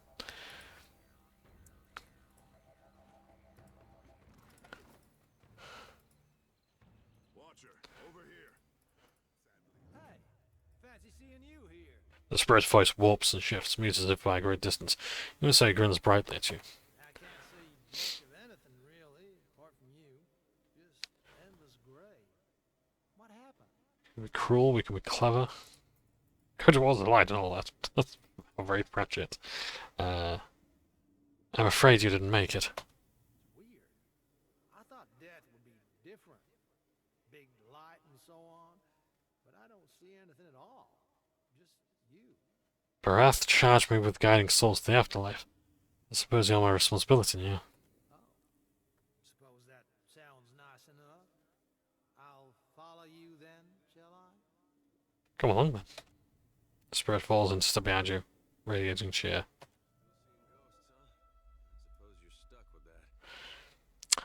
So that's interesting that you actually get to interact with the ghosts, which is good. It is good to see you well, Watcher. I believe the boars were hoping for easy meat. Chittipeg greets you with a relieved nod and checks the pistol at his hip. The bosun, Beadle, is in that cave over there. Ran in after a boar. Stubborn old dwarf. So why are you out here? I was able to calm one of the boars with a spell. For a time, at least. By the time I was through, I had lost sight of Beadle. I remained here, hoping he would return quickly. He has not. What happened? After we made landfall, you mean? I woke and Beadle was close by, swearing fit to bring Andra's wrath upon us a second time. We began to search for supplies. I came over this way in hopes of gathering some of this blood moss over there. I thought it might be of use. I imagine the boars have the same idea.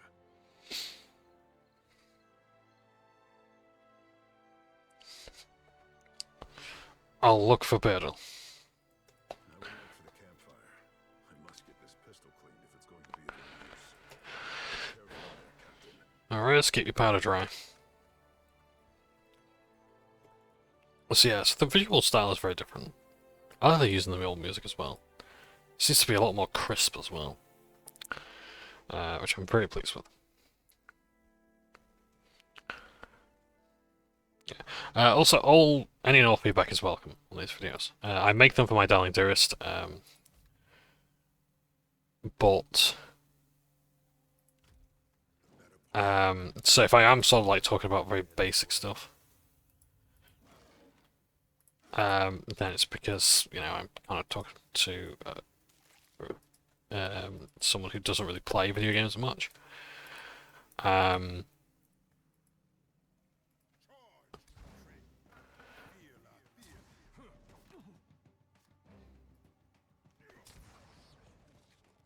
Nice.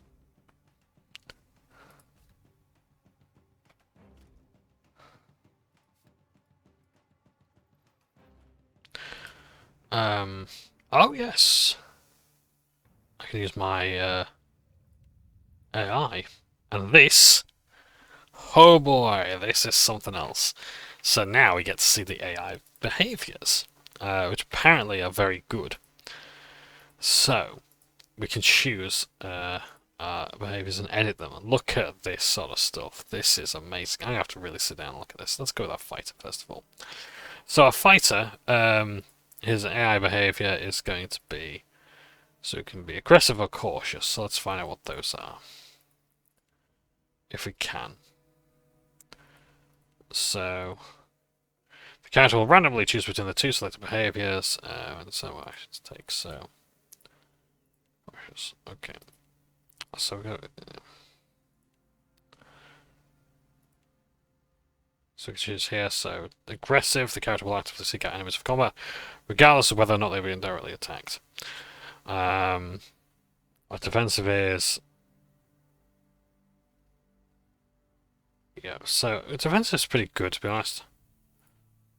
But then we can go for this, so we can edit it. So what do we mean by... what do we mean by this? So, can we change the name of this? We can add a new behavior. So, in fact, let's add a new behavior. So, let's have a look at this. So, we're going to call this... tank, or you dare?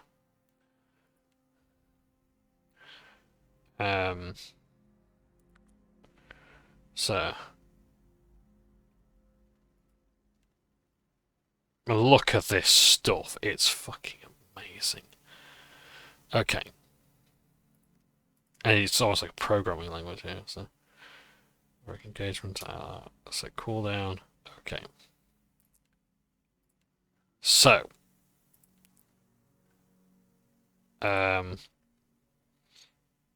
always true.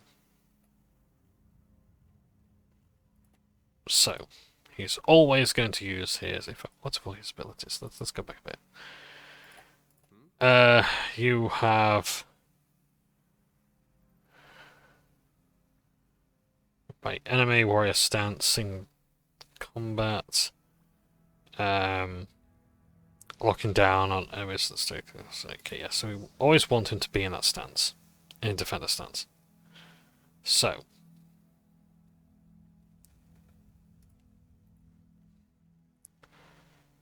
AI behavior. You dare? Let's change what you dare stance is. So, always true. He's always going to have defender stance. Okay, it's going to target himself and prioritize but nothing else. Okay, then we're going to choose something else. So,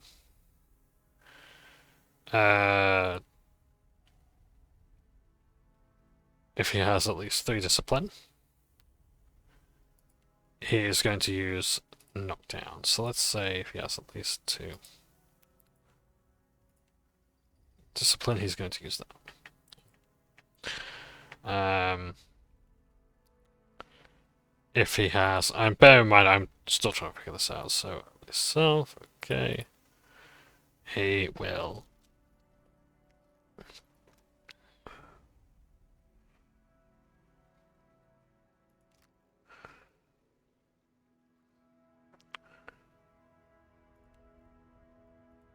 Fact, always true.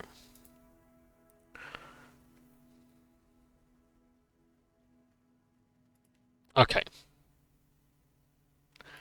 So, he's always going to have that on. Block, use your shield to attempt blocking incoming weapon attacks, reducing the cost of recovery time. So he's always going to choose to enter into defensive stance. He's always going to block and What else? He's always going to... What's it blocked by? Accuracy versus fortitude, so...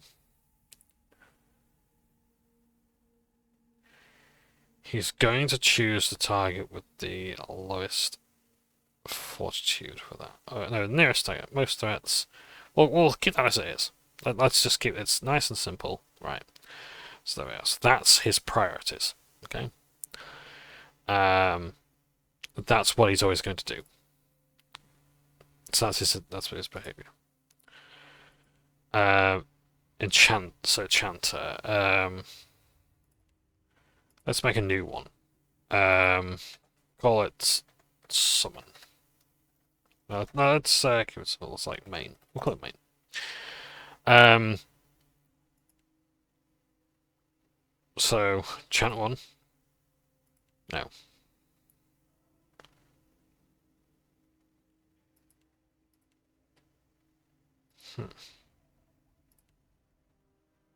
Missing string one. Ball. Okay, it's alright.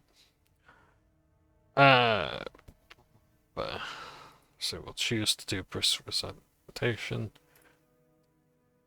for the time being. Let's have a look. Look at this. This is actually really fucking cool. I'm gonna have to really sit down and have a look at this, so yeah. So brisk recitation. Then I want to do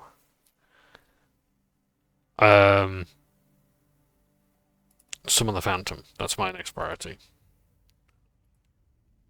And then I want to do paralysis. Yeah, let's just set that. So let's just see how all this stuff goes. What do you need?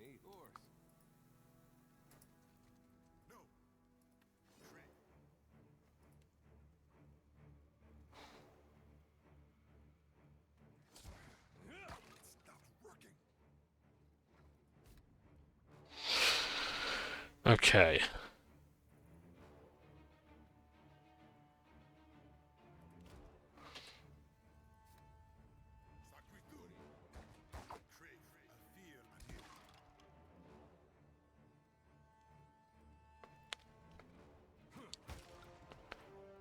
Nice.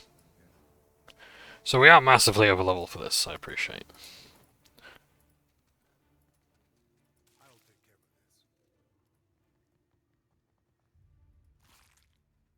Waddling notes. Still no sign of Benwith. How much longer are we gonna wait? The wet's already ruined half our take. Get your stinking construct under control. It's been hanging out by that crystal, I swear it's giving me the eye.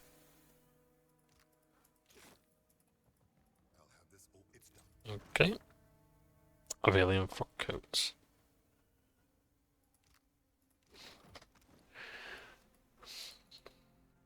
And he's wearing Saints War armor, so still got that. Deerwood mayoral medallion.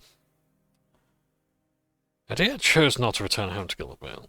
Still most comfortable living with the far from the city as he settled in Deerford, which, like many towns in the Deerwood, was beginning to show the slow process of rebuilding.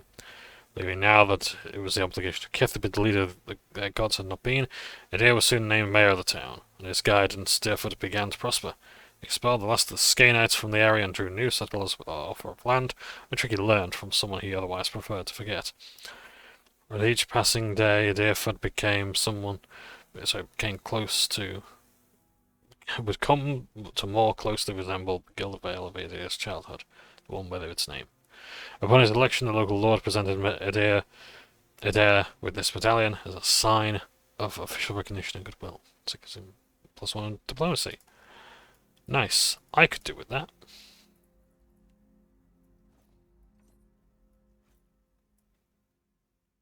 So I think I'm going to wear his medallion.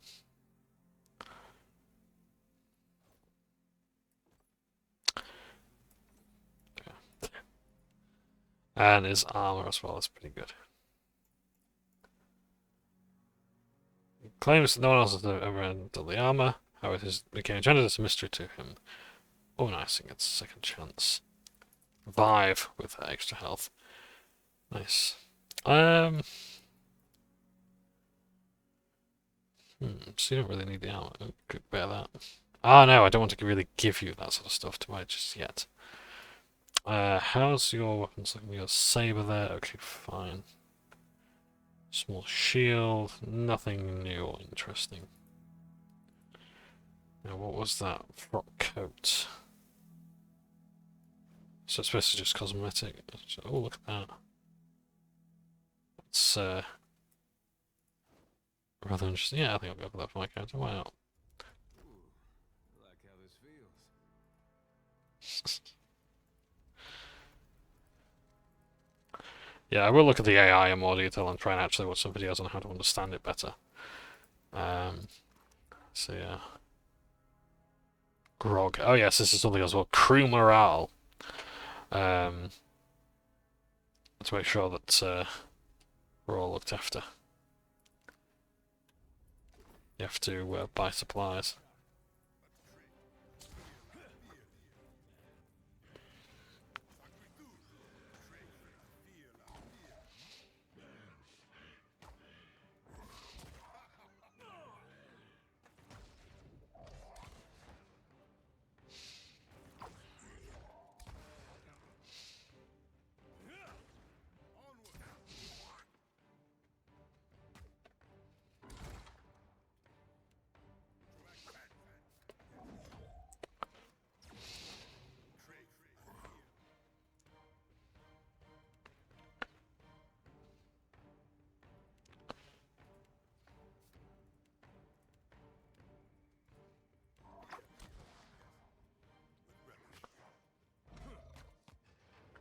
Nice. I prefer the gunshots of the original game. If I can get a mod to improve that. Himself in a cave anyway, collecting his thoughts. Money and booze. That are look. My protection. Nice if I could just equip it from What does it smell? there. I don't really need it. Eddie, you need the regular protection more.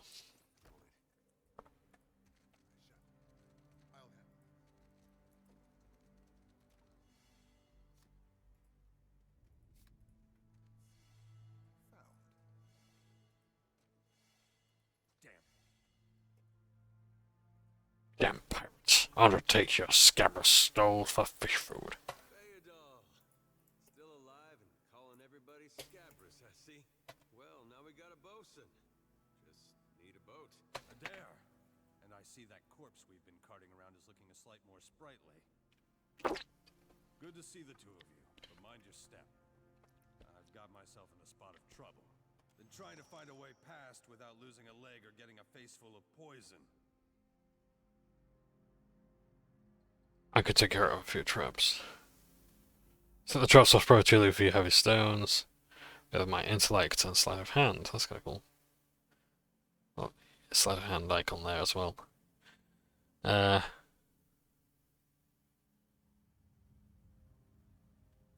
I'll take care of the traps. Something fierce, so mind yourself.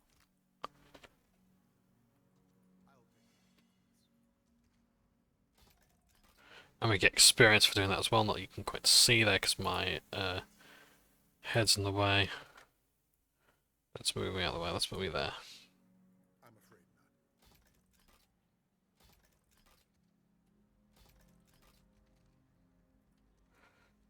I'll handle Go, I've got a breastplate here. That looks like an explosive barrel. Bless you, Lord. Would have been a sorry way to go. Caught up in a dead pirate's trap. It's just bats and stinking corpses in this cave. You find anyone else? We've got a campfire going on at the beach. Then I'll head that way myself. See you on the beach, Captain. So there we go.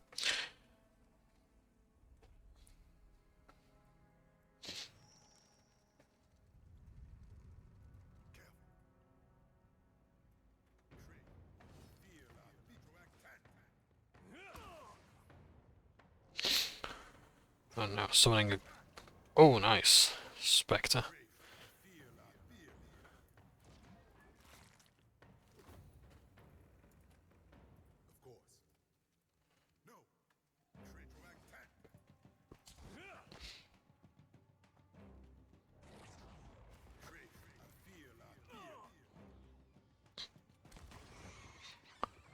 That's what I like to see.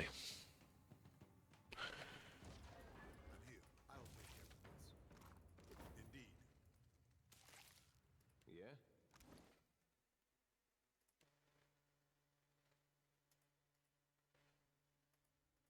Oh, see, his abilities have already been chosen for me at level 4. That was handy, wasn't it?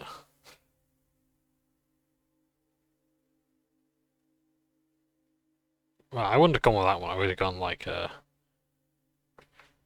unarmed attacks. No, not really. Fast runner, maybe. Okay, alright, you win. I think you need to choose some of those anyway to actually progress. Underwater passage. Okay, this sounds like Eddie's domain. The water here glow an eerie blue, and the cave glistens with reflected light. You just make out the opening of the cavern wall to the northwest, where the water flows onward. The tunnel seems to extend a short distance before turning sharply, but you cannot see where it leads. Send someone a scout to head for air pockets. We'll use Eddie because he has 6 athletics. Adair sets out at a good pace, cutting through the water with confident strokes. Nearly to the far side of the tunnel, Adair finds a space to come up for air. With a place to rest along the way, the swim should be more manageable. So, 1 athletics. Watch it, only check. Oh, great, okay. If air pockets provide a much-needed reprieve as you make your way through the crumbed waterway, you're short of the water journey.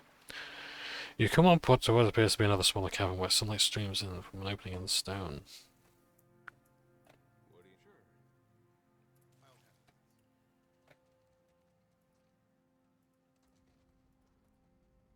Let's have a look at where this takes us. Seems to be another part of the map. Okie dokie. No bright distance phrases from the trend crates. Ghosts are a little bit hard to see there. Told you not to bring that thing in there. Didn't like the look of it one bit. But no one daren't speak poor of his precious animancy tech. Animancy. Science of soul manipulation, a field both controversial and relatively new, banned in some nations like Adia, but permitted in other countries like the Deerwood and the Valiant Republics. Deerwood especially because of what we did. We were in favour of animancy. The ghostly figure paces the length of a small outcropping with crypt deliberate steps, muttering to herself all the while. A long cape flops in the wind, blows in the in-between. Special gift from his contact, he says. It's acting all weird. Gives me damn creeps. You feel it too, right? Like it's looking straight through you?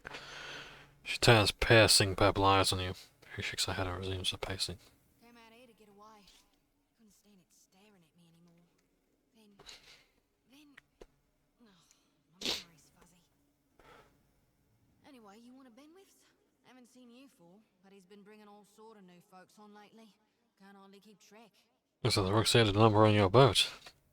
I think I remember something about a boat. Yeah, and some screaming. Look, maybe we should stick together. Feels right, you know? Well, with you being the only other thing around and all. I can give you a hand with, spirity stuff. Stay with me. I'll find a way to return you to the wheel. Oh, sorry, I'm... dialogue. My apologies. I tell you, mate, I'd take anything over this endless grey. Even Remagon's frosty arse crack. Remagond, okay. The spirit tries to give you a friendly pat on the shoulder, but her hand passes right through you. Unperturbed, she grins and walks along behind you. Some more stuff there. You'll notice as well, there's quite a few bombs in this game as well. Yeah. That's like a new thing. Like, there used to be traps before, there probably still is. But explosives, like, sort of take over that role. And, yeah, just basically a bit more involved.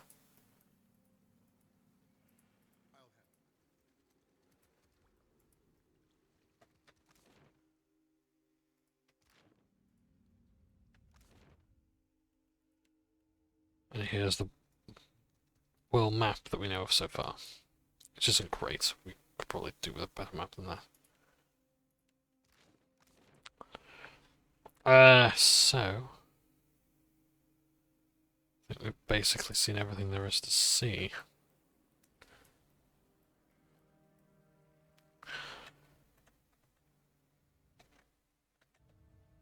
Yeah, we'll try and get through this little bit as fast as we can, and then we'll move on to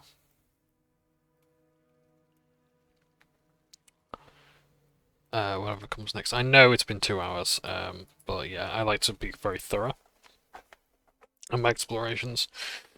So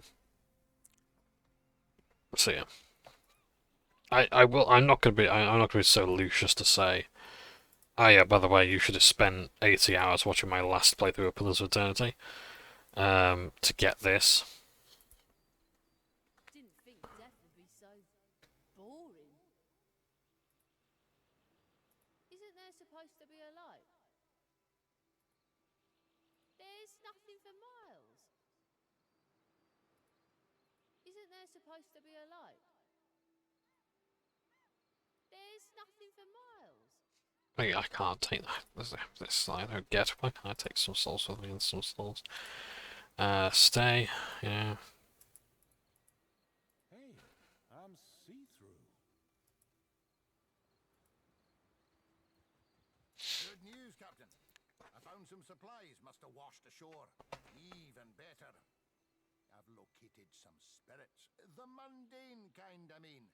Nothing that requires your talents, Watcher. His eyes twitch and twinkle in delight. Is any other survivors? Not a one. We've come away from this one limping, Captain. But we live to see the next battle through. What do you think we should do now? It's just the lot of us now, Captain. You'd best head into town, see about supplies and repairs. I'll keep an eye on the ship. Do you know anything about this island? Live here. I ken that much. Means we're a sight better off than we could be. Of course, it's surely pirate territory. They have a number of bolt holes out this way. I'd nae be surprised if that cave up north is one of them. Could be they lie in wait for us even as we speak. A third twinkle in his eye belies his foreboding tone. Eothas said you had to bail him out of trouble. Diverus? Was he crying? You can tell me. Oh, quiet. You were under a damned barrel. Deadfire archipelago, okay. Let's see where we go now.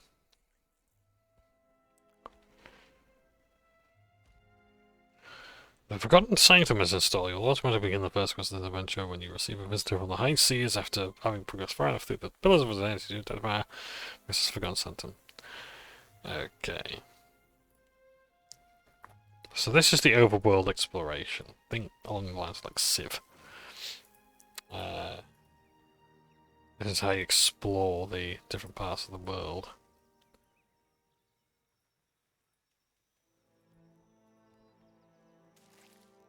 Let's put eye there. There's a fighting field here. Thick woodlands spread to the east upon Portmage, which is one of the Valiant trade company's oldest colonies in the Deadfire archipelago. Though not grand in stature, it sits along well-established trade routes in the eastern region. Is common summer word for the ships in the region and has a close, if fraught, relationship with the nearby Huana village of Satahuzi. So we can examine the markings. We could choose. I'll go with Eddie. Well bored at this. Look at this. The sigil's been. Okay. 12 perception he notices. Continue cautiously forward. Right, rustling deeper. Hide in the undergrowth. What's our stealth skill? Eddie has 1 stealth. Failure. Okay. A tall mower. Matted red hair frames his head. While Boarhide draws his form. But it's also a well-borrowed tandem. He hackles up as I snort at you. red-haired Armoa. Kana?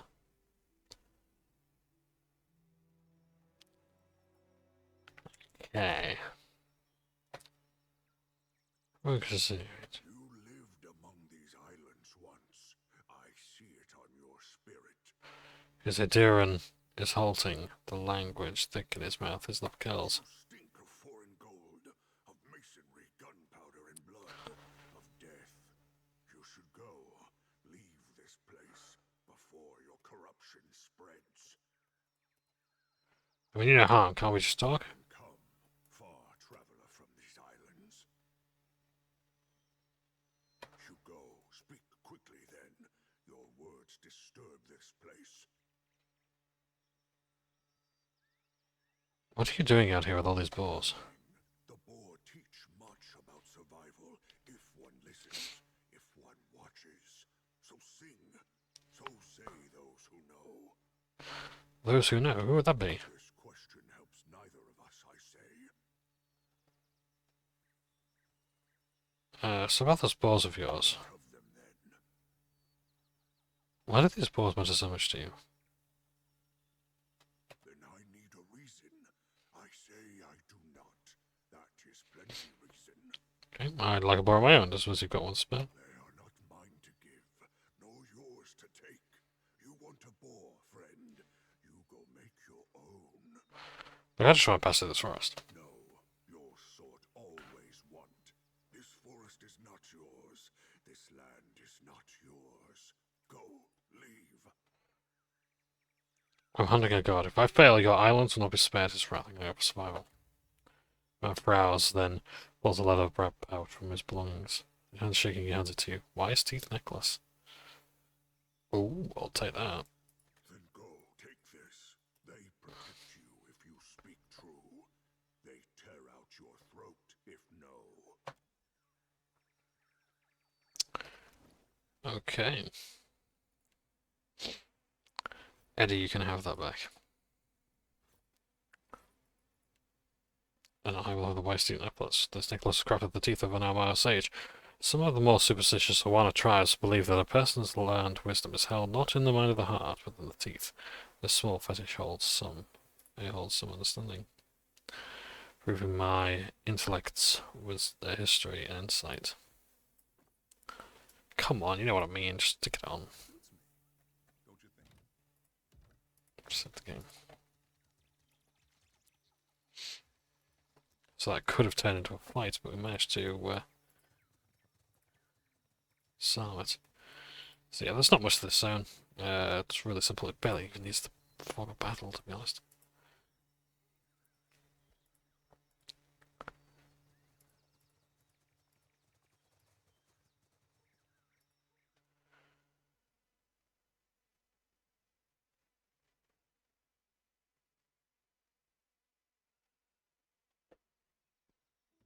Over there's an old battleground.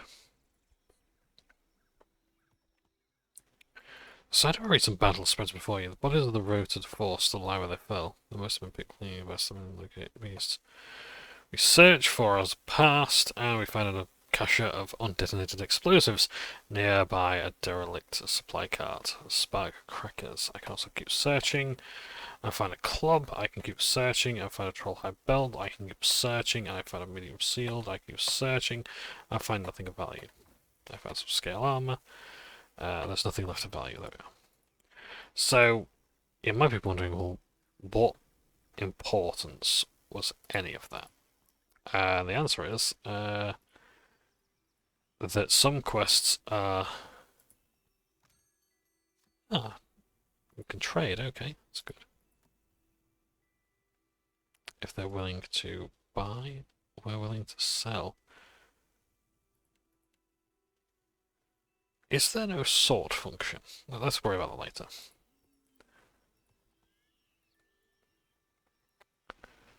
So he's passing that, but let's get this on. We can keep looking. We will probably need to go that way as well. But for the time being, let's just keep looking around. I don't want to get too into anything just yet. It's a burial site. Okay. Find a sigil of atrophy. It's a ward stone. For safeguards against dangerous files, sigils. So it's basically a trap. It's a rune that you place on the ground. Okie dokie.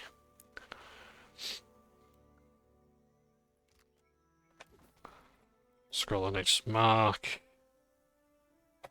Money. Find spear. Searched and we found nothing else. So that's pretty much it. So now we need to go here. If I want to wait us. In the distance you see a simple wagon. The angle of which it rests on the road, one side jutting above the other, suggests that it has been damaged or disabled. Even from your vantage you may go kith milling about it. Approach openly. As you near the cart you make out a group of red sarin pilgrims in rough spun linens and cottons. A single draft horse stamps at the ground impatiently, as two of the pilgrims argue over the front right wheel, which seems hopelessly stuck in the mud. Other pilgrims notices you. Her step back draws the attention of the others, and a man in a well-worn gambeson steps forward. The weight of deep concern hangs his face. Do the dreams bring you here as well? The other pilgrims look at you with a mix of anticipation and hope. I'm following Eothas. While the pilgrim's mouth opens in amazement, you hear a gasp from another, looking at each other, excitement in their eyes. Praise him! We are not all alone. We have the dreams too. We saw the 3 stars sailing through the sky, piercing the black of a storm cloud. Figured it must be him, Eothas, calling to us. So we came here, the place we saw in our dreams.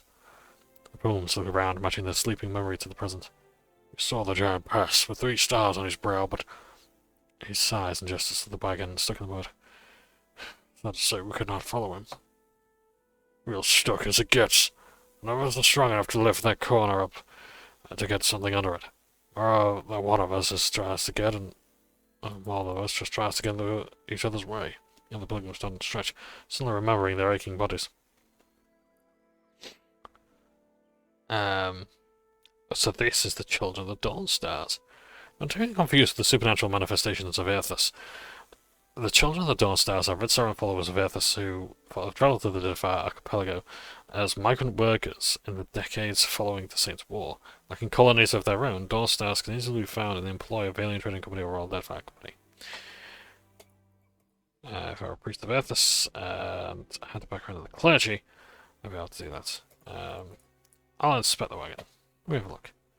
A brief inspection reveals that the wagon is undamaged, but the wheel is stuck fast in the mud. We have some wood, said the old man, says his gestures to the back of the woman. If we can get the wheel up, we can slide that beneath it. Inside the wagon, you see several planks of wood. A small box of valuables sits to the side. One of the younger Dawn Stars looks at you eyes wide. Reckon you can lift it? I could try to steal the strong box, but I don't think I will. Attempt to lift at the corner of the wagon. I will have Eddie attempt to do it. And my reputation has gone up. Adair squares themselves to the wagon's corner, squats deep, and rests the wheel up from the mud with a grunt. A young Dawn Star stands in shock for a moment, reacting just in time to the thick board beneath the wheel. It takes the better part of an hour to lay down a safe path of the wagon to roll free of the mud. The ring Dawn Stars listen with weapon and laugh happily as they sing songs of praise for Eothas. 15 strength. Nice. 15 might, rather. 2 hours have passed. Fine, fair enough. Smiling, their leader presses a small pouch of coins into your hand. We appreciate the help.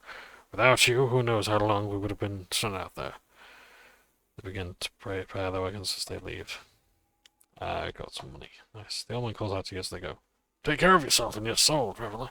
Whether you came for Eothas or not, we know in our hearts that he has come for us. So, I don't know what that's trying to say. Oh, this is just one small part world as well.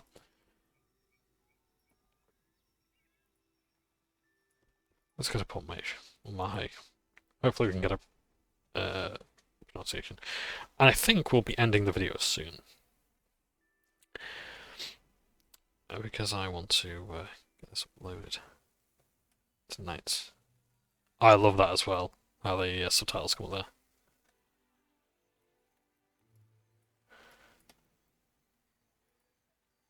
Sadly, I can.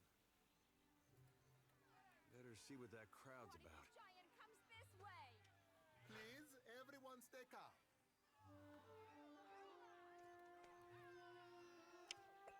The man at the centre of the attention appears to be fielding inquiries from both a gaggle of townsfolk surrounding, gathered around the platform, and a rather severe-looking Amoa woman standing just beside him. Please, everyone remain calm.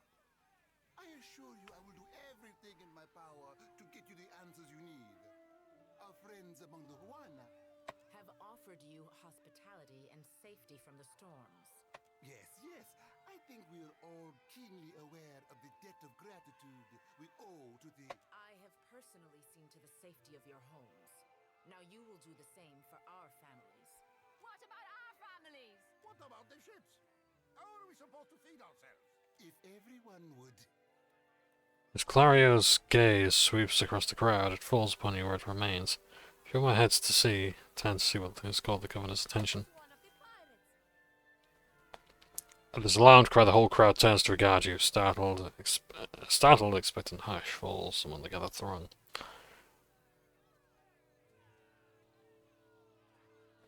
Look around. Where? My ship ran aground just south of here. I need help. Two of my guards reported a ship flying deerwood in colors. Fallen prey to a private vessel. That would be your ship, I assume. The crowd quiets somewhat at that, though you still find yourself the target of a few glares. Would make him lucky. Your own vessels do not usually fare so well. The woman regards you with bland curiosity. Quite.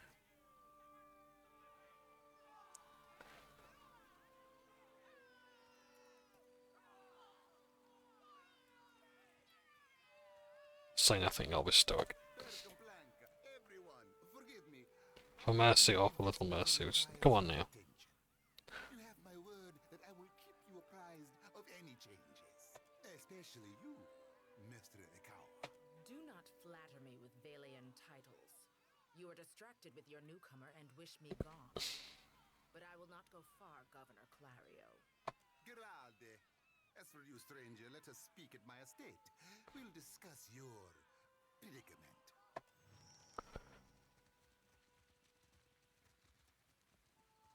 I am for friendlier fires. If you would speak, seek me out in our village. You have to do something. Any of us could be next. Oh? I cannot imagine who might wish to harm you, master.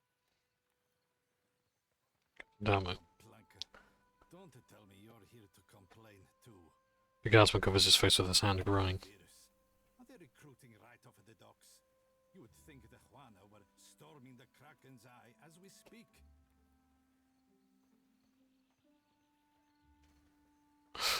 That's a complaint. You're very rude. What's going on? A fight, Mestra. One of the Juana women attacked a merchant. He has come out the worse for it. Now every nationale in town wets himself in terror of losing his coin to the Amawa. We would bring in the thief, but Clario would not have us march into the village and defend Ikawa. Much longer, and I do not think any of us will have a choice in the matter. If you wanted the details of it, speak to Rinko himself. He will delight in telling you the tale. Let's go into Rinko's home and find out what the story is here. Seems to be a thief in this town. If we can help ourselves to a better reputation by finding this thief, we might be alright. We'll also just take what we want as well from his house while we're here.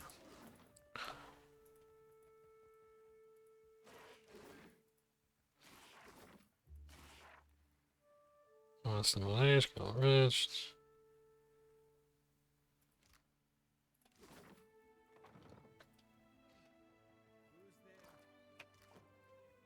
Sorry. Mama brings me stuff from her work sometimes. Real old stuff. I'm keeping Papa company till he's better. Tori, is that you? Wait, who are you? The figure in the bed is a young Valiant man. First thing you notice is that he seems to have been severely beaten. One eye is nearly swollen shut where his skin is revealed to be a patchwork of livid bruises. He groans and winces as he props himself up. glaring at you with one good eye. I know exactly how he feels. And I've beat up a lot of folks just the same way. Come to take another shot at me for your cousin. Madikol, leave me in peace. He yanks at the bedsheet, trying to cover himself.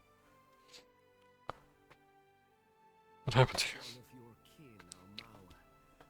I was doing nothing wrong. Enjoying a night of cards at the tavern after a long day.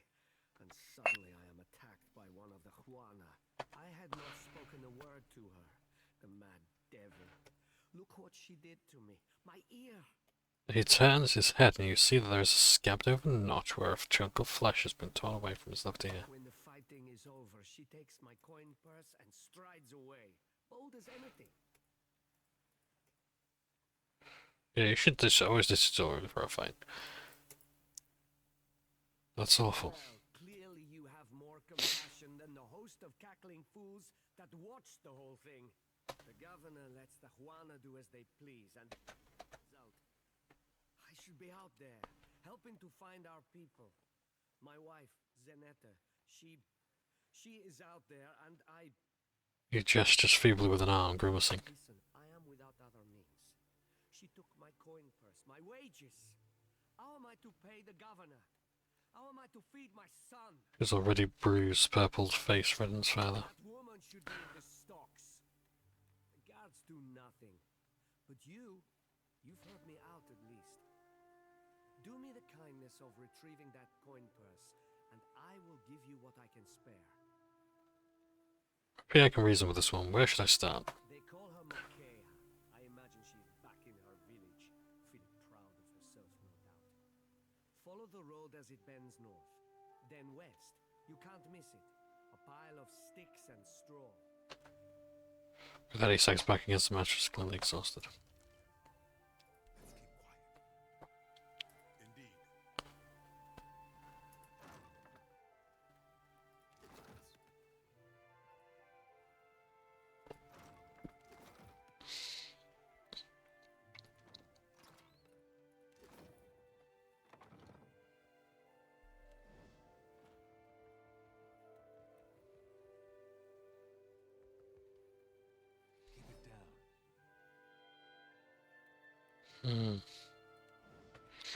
Okay, so stealing if I go into that pot there.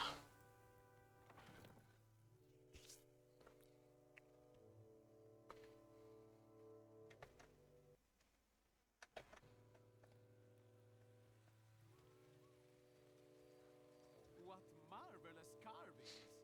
Oh, yes. This one is many centuries old. Blessed by Ngati herself. Magnificent!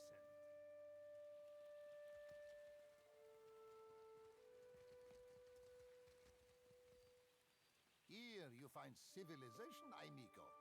But outside these walls, the jungle will eat you alive. That is, unless you prepare yourself, ne? Sure, what you have for sale. Wise and prudent decision. Okay. So I'm not really getting a discount. Essence and Troubadour, that looks like a nice bow.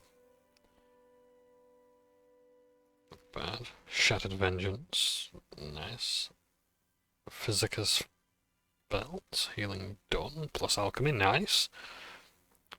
It's compared to graze from incoming melee weapons. I want to improve my reputation here before I get that, but otherwise I will get that for Eddie. Let's have a look. So what have we got here? It's got Zoti here. Oh, hello. You. That's what I want. Accept the light, and you shall be redeemed.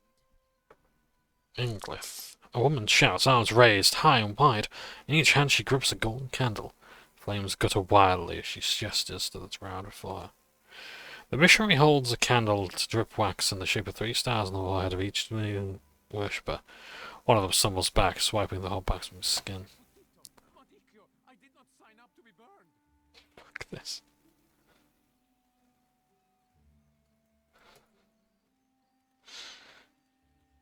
What's from within the crowd? Priestess trembles with her arms, her face pinched with disappointment. In the warm sea breeze from the port, loose strands of her sun-streaked hair whip back about her head like a living halo. This flame is not for purification.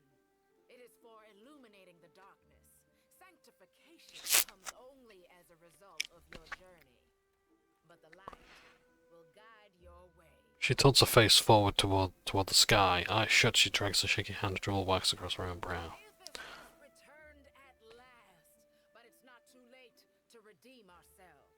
As surely as my fingers are webbed, I tell you, Gone never left. Gorn is an aspect of Eothas associated with death and harvests. His implements are symbolically important. The sickle reaps what it sowed in life, and the lantern guides the deceased down their intended paths of death and rebirth.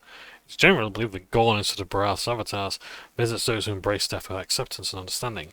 His most fervent devotees are known as the Harvesters of Gorn. Gorn is an answerer of wrongs and imbalances. This has contributed no small part to Deerwood's enthusiasm for vigilante justice.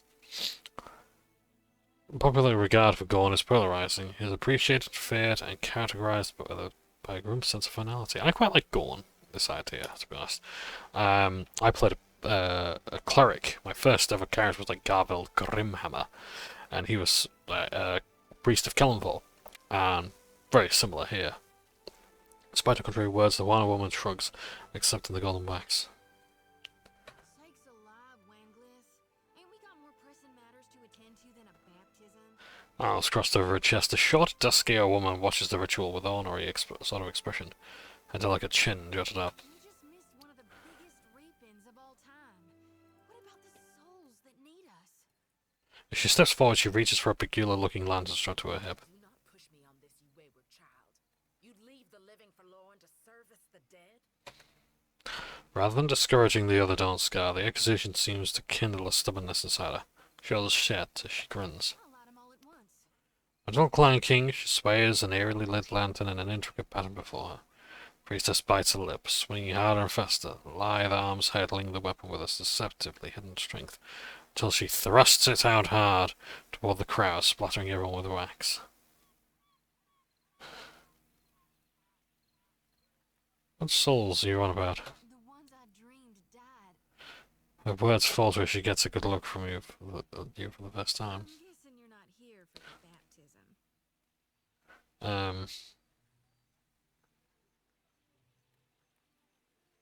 I'm looking for an Aldrich statue. Yay, hi. Inhabited by Eothas. I knew it. He clenches a grip on the sickle in her right hand. Someone's been calling me here.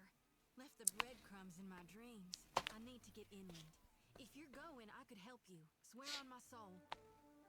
Sorry, who's Gorn? Gone's a smidge of darkness in the light. He was the part of Eothas who divined the dignity of dying and the return journey to life. And who are you? Oh, hell. Now where are my manners? Hell. Is the colloquial term used for the beyond an Deer, Deerwood, and Red Ceres. I'm Shodi, child of the Dawn Stars and priestess to Gone, at your service. Shoti, okay. Deer gives a nod and wink. Proethations. So, companion reputations. So there's something there where, like, your companions, so you have your reputation to your own companions. It's not just a hidden stat. And they have their own things as well. So, like, Adair is Proethasian, so he likes this. So I'm not a member of the clergy or a priest, so I don't really know how to greet her. You're a priestess of Gorn, not Eothas? A dark smile curls up her lips and her eyes glint with a fierceness. Darn right I am. Why? You know an awful lot about Gone? Do all children of the Dawn Stars worship Gorn? Sure. Most of the brethren believe in him, but they believe in Eothas more. She sighs, puffing a tendril of hair aside that's fallen over her cheek. Adair points affably in approval. Shame how they got it backwards, ain't it?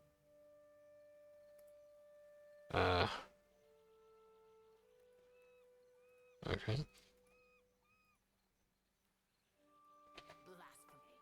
You will cease your black-tongued utterances this instant, or so help me, Choti. Choti, I have no idea what it is.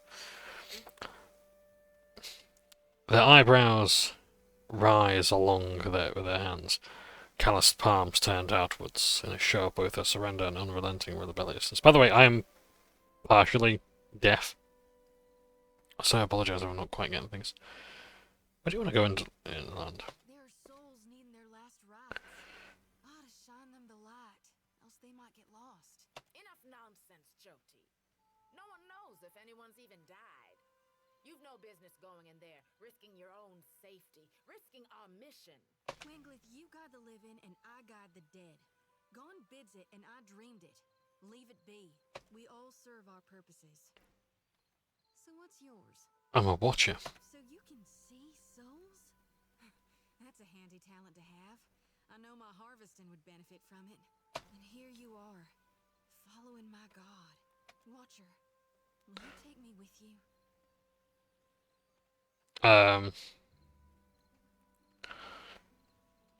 A fine proposition. I enjoy the company of a priestess, which is passionate, and the Children of the Dawn Stars will gain me minor reputation increase. This is where I learned the phrase hen's teeth as well. She steals a shy glance at Adair. Adair heads half nods without looking at Soji's direction. It seems he seems suddenly focused on something else in the distance. A tad too eagerly, she saunters close beside you. Take care, child. Come back to us in one piece. If not for my sake, then so. The older priestess sighs, shaking her head. So don't tell her. What the high priestess doesn't know won't hurt her. Grinning, Shorty's Eothas brethren occur parting.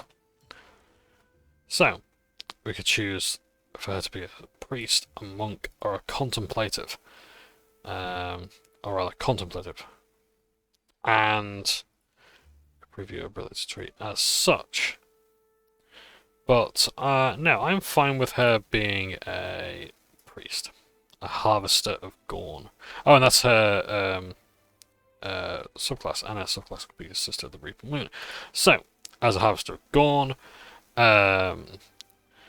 they automatically learn the following spells at their appropriate power level: Blessed Curse, Withdrawal, Vile Thorns, Constant Protection, Wicked Briars, Mana Intercession, All Thorns, Symbol of Eothas, and Lashing Vine. Keywords: Restoration and Condemnation. Okay. So, they restore health, they interrupt, burn, shake the enemy as well.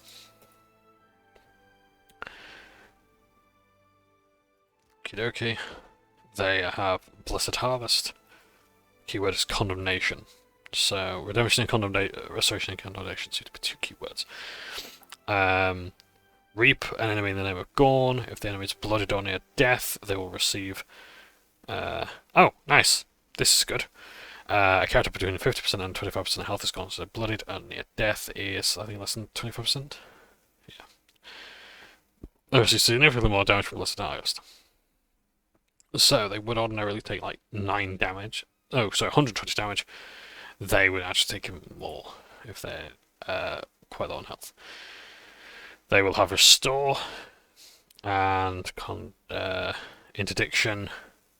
Condense priest foes, dazing them. Nice. So lots of good spells there. Yeah, I'm absolutely going to make them a priest. Boop. There we go. And they've already leveled up.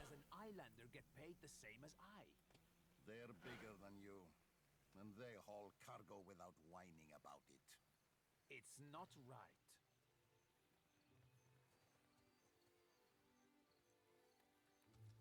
You watch over her, you hear? That's one of ours whose fate you've taken into your hands. I will. For God's sake, I don't need Nanny and Wanglith. I've reaped more with my 2 hands than you'll dream in a lifetime. And you've pride in that? Do you see why she needs guarding? You must shield her light. Do not let her lose it or her life. Do you seek a blessing from the land? I would like a blessing, yes. The priestess' entire expression brightens, lit by holy righteousness. Endurance is the path to perfection. Hand me your palm. I'll give her my hand. Will strengthen your spirit through tribulation. The woman snatches for your wrist with a fervent strength. Her fingers are cold, unrelenting, and tight, but the candle flame that she presses into your skin is white hot, instantly singeing.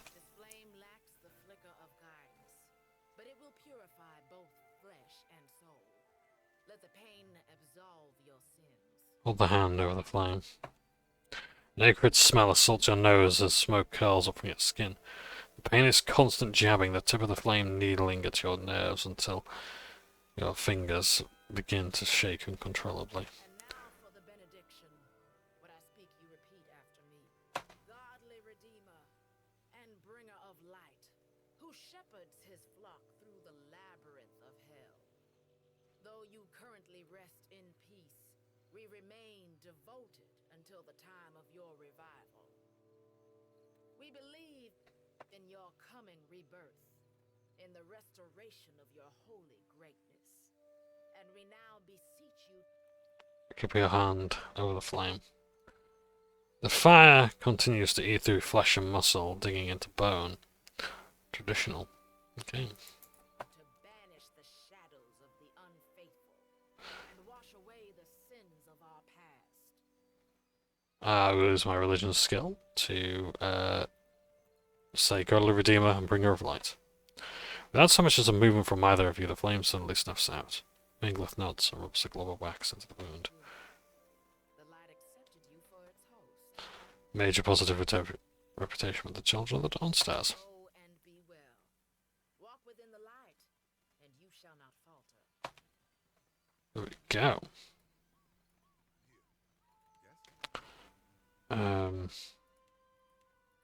Okay. Oh yes, let's have a look at this as well. So reputation. So Adir. And this is what he thinks of other members of the team as well. And that's like, massively increased, like that 3 there is the highest. Well, that's, I don't know. I think it's 1 out of 3. I don't know. So this is Eddie. He is against the Leaden Key and the violence and manipulation for which it is responsible. He appreciates kindness and sentimentality towards animals of all kinds. He is pro-Eothasian. He is light-hearted, so he appreciates jokes and levity in life, even in the darkest circumstances. And he's also traditional. He respects and enjoys cultural traditions and believes they are worthwhile to observe and practice. However, he is against animal cruelty. He is against anti-Eothasians. He does not respond well to the criticism or hostility towards the Veils of Eothas, and he is against people who are pro-Leaden Key. Shoti is pro-Eothasian. She's light-hearted. She's impassioned. She's a passionate person responsible to people with similarly strong emotions, and she is worldly. She appreciates a cosmopolitan lifestyle and outlook on life. But she is against anti-religious people. Believes that gods and religions serve a useful purpose for mortals and dislikes irreverence or insults directly towards them. She is against irresponsibility. She finds it distasteful when others do not take their duties seriously or attempt to evade their rightful responsibilities. And she hates skullduggery. Unfortunately, we do need her as a priest. And this is our reputations here. So here we have Children of the Dawn Stars. That's our reputations. That's our first reputation. Already we got like a reputation of 5 for the Children of the Dawn Stars. And these are our dispositions. As you can see here, our disposition toward diplomacy is much greater than any other so far. And this is our reputation with other people as well.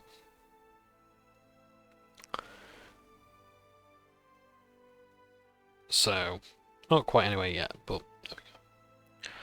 So, it's pretty good, the system that they've got. I really like the reputation system. And it will only get better.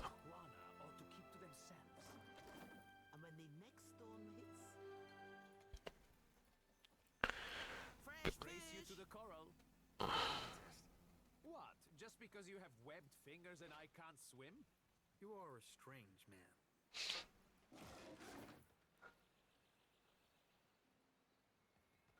Okay, I think I'm going to call it quits here because there's going to be a lot to do. That's everybody here. I think I've left someone behind. Yeah. You can also see Shoti's gear as well. You have the lamp, the lantern. So his lantern, it's a small shield. Holy Radiance, +2 all restoration power levels, all inspiration power levels of each monk resource per kill.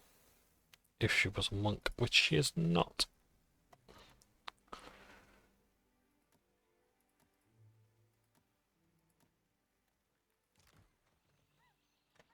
Happy to oblige. So, oh, Eddie wants to talk. Let's talk to Eddie before we go. Children of the Dawn Stars. I wondered if we'd run into them down here. There's someone I used to know. Just an old friend. Came out here to settle with them last I heard. Maybe we should ask around. See if she's still out here. Might be she can help us. Just a friend, huh? She rubs the back of her neck, clearly uncomfortable. How do you know? Oh, well, both grew up in Gilded Vale. Same temple. Diplomacy? I'm gonna go with perception. The cheeks are red. No, I'm gonna go with diplomacy. Alright. We used to, she was real loud, too. Used to have to cover her mouth or she'd get the dog howling in the next room. Shirty's face mottles bright red and she turns away, hands covering her eyes. Sounds like a special woman. You could have stopped a few sentences ago. Honest. I knew you'd understand. You're gonna like her. I got a good feeling. Okay, so I know Ed's friend. Okie dokie. So I think that's gonna be it for the time being. Let's have a look at spells. So she's got Blessed Harvest, that's a decent one. Restores health, addiction, and then second level spell she gets Iconic Projection and Holy Meditation. Faith, spells, so it's basically just your spell slots. And then Holy Radiance as well. Nice and simple.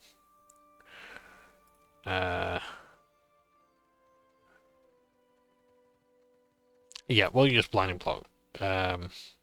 Binding Block, rather, to make sure that enemies are not attacking.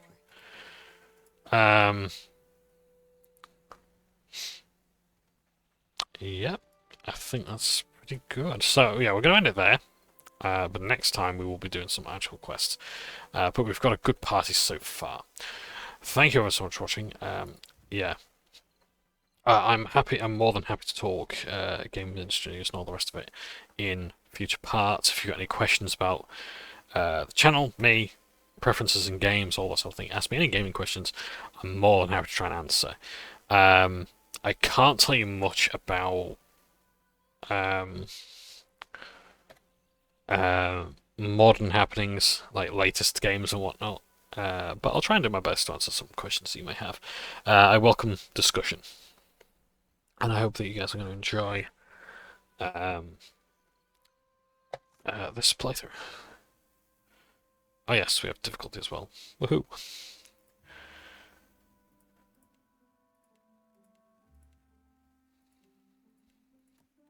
Yes, there's a lot here. Cyclopedia. Much better Cyclopedia as well. All of this stuff is amazing. This is exactly what it needs. I'm going to end it on a positive note here and say that this is exactly what a game should look like. This game should be telling you, all this stuff. Like, I have a massive criticism with a lot of non-D20 games, but Pillars of Eternity does a really good job of explaining all that stuff. So yeah. All this stuff is amazing. It's really good. Thank you ever so much to Obsidian for doing all this stuff, because this is amazing. This is exactly what the game needs. So, back of content. Okay, that's it. Contribute to the content of the game. What content there is, I have no idea. But yes, this game is back to Kickstarter 2.